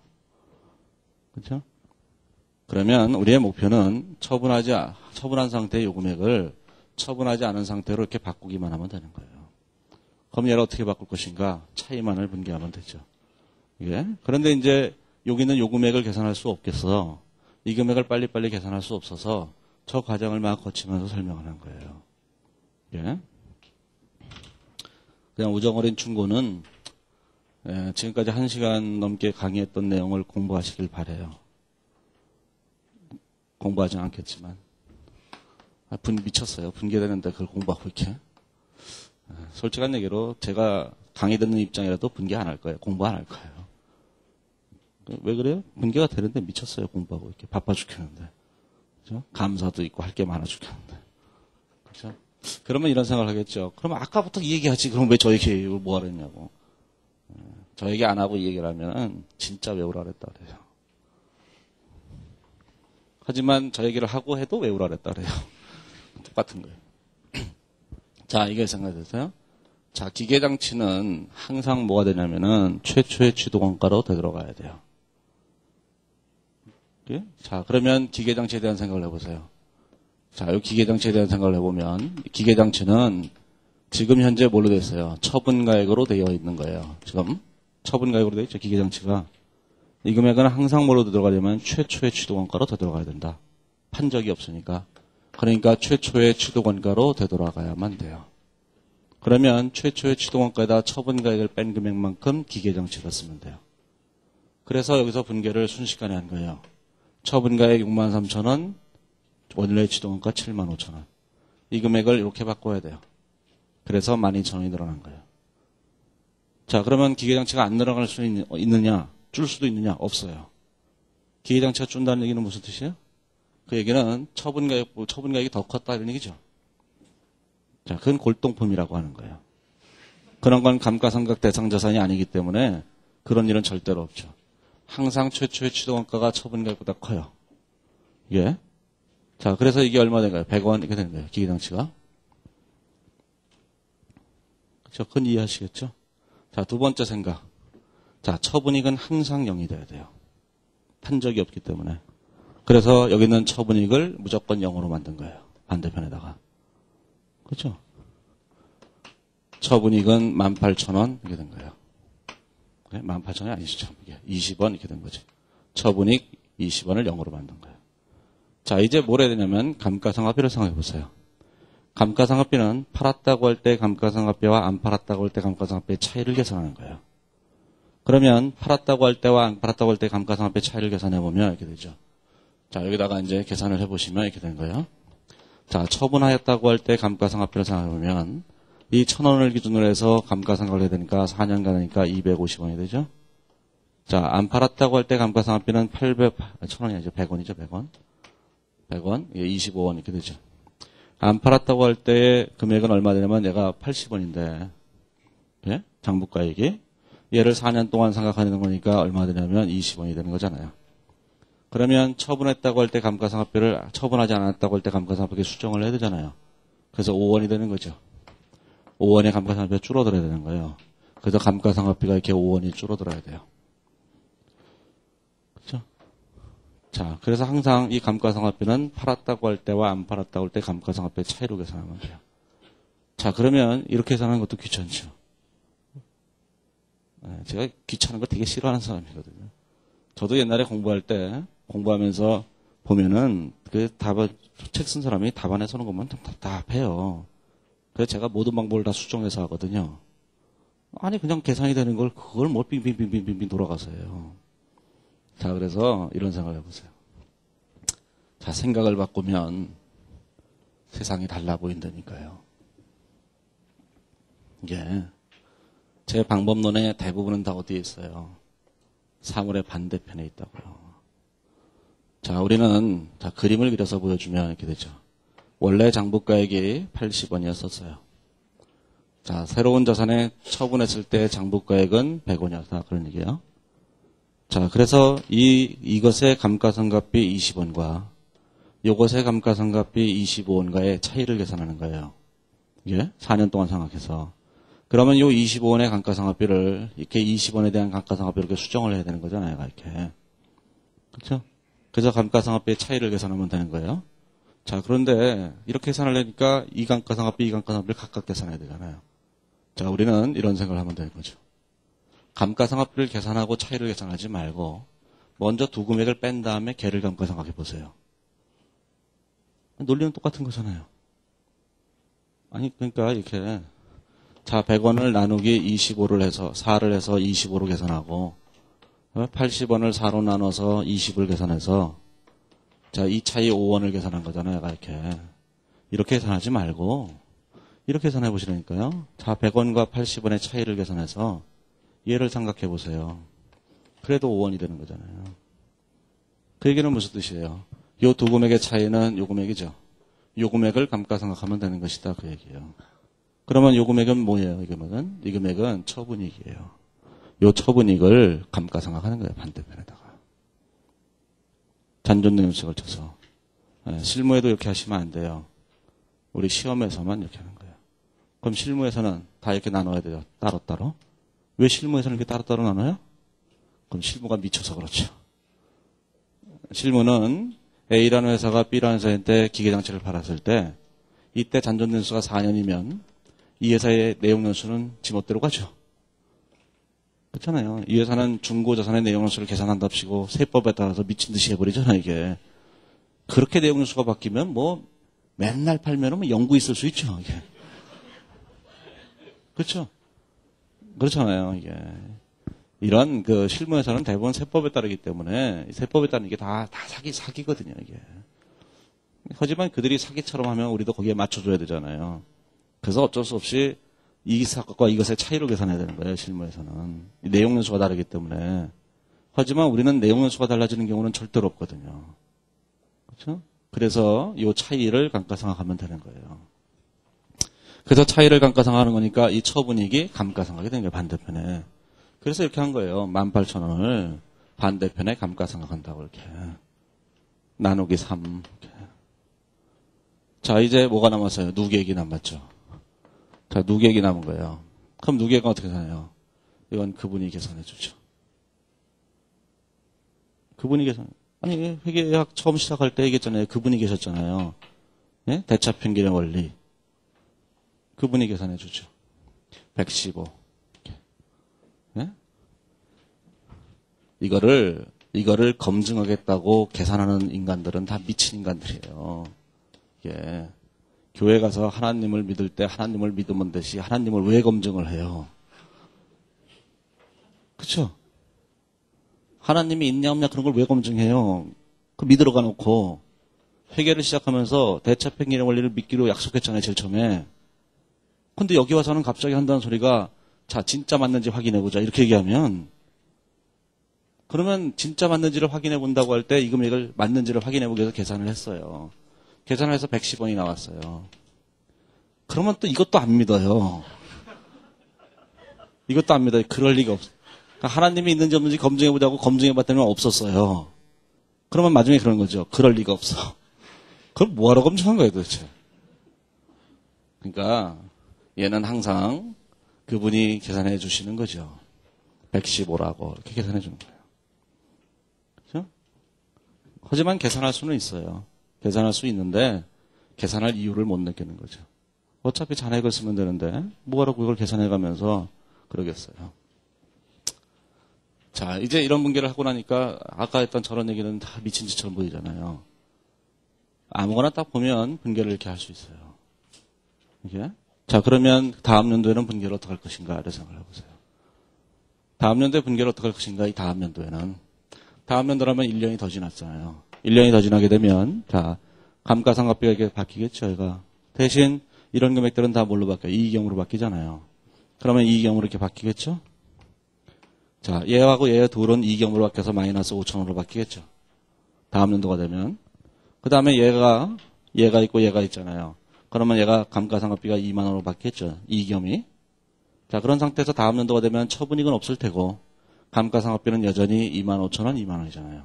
그 다음에 누계액이 하나 더 늘어났죠. 25,000원, 2만 원 이렇게 하나 더 늘어난 거예요. 자 이제 다음 연도를 생각해 보세요. 다음 연도를 생각하게 되면 이렇게 되죠. 자 기계장치는 어떻게 되느냐. 항상 최초의 취득원가로 되돌아가야 되죠. 여기는 기계장치는 변하는 게 없다. 그 얘기예요. 최초의 취득원가로 되돌아가는 거예요. 그러면 얼마 돼요? 100원이 되죠. 오케이? 자, 그 다음에 감가상각비는 처분했다고 할 때, 처분하지 않았다고 할 때 차이가 되잖아요. 그렇죠? 그러니까 감가상각비가 5,000원이 되죠. 감가상각비가 5,000원이 되는 거예요. 이렇게. 그 다음에 이익경이라고 하는 금액은 5,000원에서 2만 원으로 바뀌어야 되잖아요. 그렇죠? 5,000원에서 2만 원으로. 그럼 얼마 돼요? 15,000원이 줄어들어야 되죠. 이익경이. 이익경이 15,000원이 이렇게 줄어들어야 되는 거예요. 그러면 나머지는 그분들이 계산하시잖아요. 그렇죠? 자, 물론 이 110원을 계산할 수도 있어요. 안 팔았다고 할 때 상각 누계액을 계산해보고 지금 팔았을 때 상각 누계액을 계산해서 이 두 개의 차이를 계산한다. 그 얘기예요. 큰 집에서 하세요. 네? 시험장에서는 해야 될 이유가 없는 거니까. 그러면 이제 이렇게 계산이 됐잖아요. 이게. 하지만 이렇게 계산하려면 이익경에 미치는 영향을 다 계산해야 되잖아요. 그러니까 이런 것도 귀찮죠. 예? 자, 그러니까 이렇게 계산하신 거예요. 분결 하실 때 이렇게 하는 거죠. 차변과 대변에. 자, 전년도에 한 분결랑 똑같은 분결을 하는 거예요. 그러면 뭐가 되냐면, 자, 기계장치는 항상 최초의 추동원가로 돌아가요.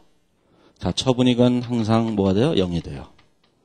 처분익은 항상 0이 되죠. 그리고 이 처분익은 감가상각을 해야 되는데, 이제 2년 지났으니까 감가상각을 2번 해야 되는 거예요. 감가상각을 2번 하니까 한 번 감가상각비를 계산하고 5,000원.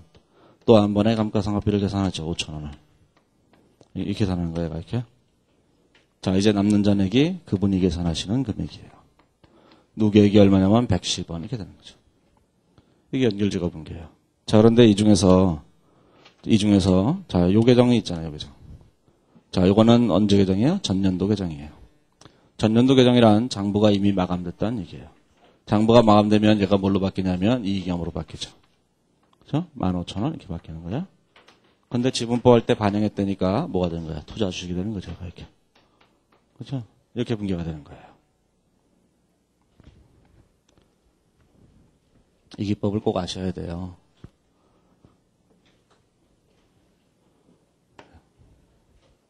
예. 자, 그러면 이제 그 다음을 해보세요. 자, 이제 아까 기말에 판 경우를 생각해보세요. 기말에 팔았어요. 기말에 팔면 어떻게 되겠어요? 자, 차변에 일단 기말에 팔면 일단 안 팔았다고 생각하고 해보세요. 안 팔았다고 생각하면 이렇게 되겠죠. 자, 기계장치가 얼마예요? 100원. 그 다음에 처분익이 얼마 됐어요? 자, 처분익이 20원. 자, 반대편에 감가상각을 하죠. 감가상각을 2번 하는 거예요. 이렇게. 5원, 5원. 안 팔았으니까 누구에게 이렇게 된 거죠. 그렇죠? 그래서 110원 이렇게 된 거예요. 이렇게? 지금? 이렇게 된 거잖아요. 그런데 사실 팔았잖아요. 자, 팔게 되면 대차협회 계정은 지금 없죠. 장부에. 대차협회 계정은 지금 장부에 없는 거예요. 그럼 어디로 가요? 관련된 손익계산서로 가요. 그게 여기서 뭐냐면은 처분익이죠. 팔았으니까 처분익이 된다니까 얘가 이렇게 10원 이렇게 되는 거예요. 그래서 처분했다고 하면 처음부터 기계장치와 누계액은 쓸 필요도 없어요. 그냥 여기다가 처분익을 쓰고 반대편에다 감가상각하고 나머지 처분익을 쓰면 되는 거거든요. 그런데 이 두 계정은 장부가 마감됐잖아요. 이렇게. 그러니까 얼마 돼요? 15,000원이 되죠. 그래서 얘가 뭐가 된 거예요? 투자 주식이 되는 거예요. 자, 이 분계를 이렇게 빨리 해야 된다는 이유는 어디에 있냐면은 A사와 B사의 독립이익을 써야 된다고 여기다가. 독립이익을 계산해서 보고된 단기순이익에다가 여기 독립이익을 막 써야 되는데 그거는 천년에 저 짓을 해가면서 그걸 쓰겠어요. 우리가 보자마자 이렇게 분계를 딱 할 수 있다면 분계를 할 수 있다면 이 중에서 손익계산서 계정만 이렇게 네팅하면 이게 미실현 손익이에요. 그러면 손익계산서 계정만 네팅하게 되면 15,000원이 되죠. 그러니까 첫 해 15,000원이 미실현 이렇게 써지는 거예요. 그러면 두 번째 연도에는 여기 보면 손익계산서 계정이 뭐가 있어요? 얘밖에 없죠. 감가상각비. 그래서 감가상각비 5,000원이 이게 미실현 손익이에요. 실현된 거예요. 다음 연도 여기 보면 손익계산서 계정이 두 개밖에 없잖아요. 15,000원이 실현된 거죠. 마지막으로. 그죠? 이게 분계만 딱 보면 여기 독립이익에 계산될 미실현 손익이 얼마인지를 계산해낼 수 있어요. 여태까지 재고조사는 별로 그게 어렵지 않았다고요. 재고조사는 첫 해 미실현, 다음 년도 다 실현 이런 식으로 하니까 별로 어렵지 않았는데 여기서는 처분익이 다 미실현된 상태에서 그중에 일부가 조금씩 실현돼 가거든요. 그 실현돼 가는 금액을 순식간에 계산해내야 된다고요. 이게. 자, 그래서 이런 기법을 이해를 하셔야만 문제를 빨리 푸실 수가 있어요. 그러면 이걸 이해하게 되면 나중에 뭐도 할 수 있냐면 기말연재 미실현익도 할 수 있어요. 우리가 기말연재 미실현익이라는 것은 뭐 연결 이경은 뭐 어려워서 못한다 치더라도 적어도 뭐냐 소수주 지분을 계산해야 될 거 아니겠어요. 소수주 지분은 춘자한 장부가액 곱하기 지분율 자 플러스 미상각자 액은 다음에 마지막에 뭐야 기말연재 미실현익 곱하기 지분율 이렇게 해야 되잖아요. 이때 기말연재 미실현익이 얼마인지 알아야죠 반드시. 기말연재 미실현익은 여기 있는 분계만 보면 알 수 있다는 얘기예요. 분계만 보면 알 수 있는데 예전에는 강의할 때 한 5년 전, 10년 전쯤인가 5년 전쯤인가 7년 전쯤인가 강의할 때 분계만 보면 알 수 있어요. 그리고 말았더니만 어떤 수험생이 와서 물어보는 거예요. 근데 미실현익을 어떻게 계산하죠? 분계만 보면 알 수 있다니까요. 그래서 글쎄 그걸 모르겠는데요. 저는 그냥 아는 줄 알았죠. 자, 기말연재 미실현이익이라고 하는 것은 우리가 미실현이익은 뭘 말하는 거냐면 이걸 말하는 거예요. 여기는 자산과 부채에 계상되어 있는 금액이 미실현이에요. 자산과 부채로 계산되어 있는 게 요게 미실현이고 요만큼이. 그러면 자산과 부채로 계산되어 있는 게 미실현이라는 얘기는 여기서 요게 미실현이라는 얘기예요. 요게 미실현이라는 거예요. 그런데 우리가 계산할 때는 어디다 계산하는 거예요? 자본 쪽에다 계산하는 거잖아요. 그래서 그 금액의 반대편이 자본에 영향을 미치는 거예요. 원래 미실현은 자산 부채에 있는 건데 그것의 반대편에 있는 요게 자본에 영향을 미치는 거잖아요. 그래서 우리는 자본을 계산하기 위해서 지금 얘기하는 거잖아요. 그러니까 원래 미실현이 이게 정의는 자산 부채에 있는 거예요. 그게 미실현이라고요. 네? 그래서 원래 이 자산 부채에 있는 게 미실현인데 이것이 자본에 미치는 영향을 계산하는 거니까 그거는 반대편에 있어요. 그래서 이걸 네팅하면은 기말연재 미실현이익이 돼요. 그래서 거래가 발생한 회계연도에는 단기 미실현이익이 기말 미실현이익하고 똑같은 거예요, 항상. 그런데 연도가 달라지게 되면 다음 연도가 됐잖아요. 다음 연도가 되게 되면 여기서 미실현이익이 얼마냐면 여기는 기계장치에다가 여기는 노계획을 뺀 게 미실현이익이에요. 예? 그러면 기말연재 미실현이익이 자본에 미치는 영향은 이렇게 계산되는 거죠. 요게 기말연재 미실현이익이 되는 거예요. 자본에 미치는 영향으로는. 그러면 이게 투자주식도 원래 뭐였어요? 투자주식도 원래 이익이었잖아요. 여기다 투자주식이라고 쓴다고 해서 얘가 자산인데 왜 그래? 이렇게 되지 마시고 얘는 원래 이익이었다니까요. 그래서 여기는 이 15,000원하고 이게 5,000원을 네팅하게 되면 얼마가 돼요? 네? 10,000원이 되죠. 10,000원이 기말연재 미실현이익이에요. 이게. 그러면 첫 해의 미실현이익이 얼마라는 거예요? 15,000원이죠. 두 번째인데 미실현이익이 10,000원이라는 거예요. 자, 그거는 이제 이렇게 보여주죠. 어떻게 보여주냐면은 이렇게 보여준 거예요. 2008년에 자, 처분익이라는 게 20,000원이 실현됐잖아요. 미실현됐죠, 얘가. 근데 그 중에 5원이 감가상각비로 실현됐잖아요. 감가상각비의 차이로. 그 감가상각비의 차이를 우리는 다 정액법으로 하고 잔존연수가 똑같으니까 얘를 4년 동안 나눈 거랑 똑같은 거예요, 그냥. 그래서 이게 기말연재 미실현이익이 되는 거예요, 얘가. 이제 2009년이 되게 되면 요것 중에서 5,000원이 또 실현되잖아요. 이익에 미친 영향이 기말연재 미실현이익이니까 그 금액은 요만큼을 네팅한 거라고 얘가 이렇게. 그것이 이제 연결재고분 계산에서는 요게 투자주식으로 나타나고 요 금액이 단기 손익계산서로 나타나는 거예요. 그래서 연결재고분기에서 손익계산서 계정과 지분법 적용 투자주식이라는 계정과 소수주주지분이라는 계정 요 세 가지를 모조리 네팅하면 그러면 뭐가 되는 거냐면 기말연재 미실현이익이 돼요. 예. 그 다음에 요게 뭐였어요? 이게 원래 이익염이라니까요. 원래 이익염인데 나눈 거잖아요. 지분법 평가한답시고. 자, 그건 뭐 그렇고. 자, 그래서 이제 그걸 가지고 이제 거기 있는 거기 281페이지에 있는 예제 3번을 이제 해보시면 되는 거예요. 자, 잠시 쉬었다가 예제 3번 얘기를 하죠.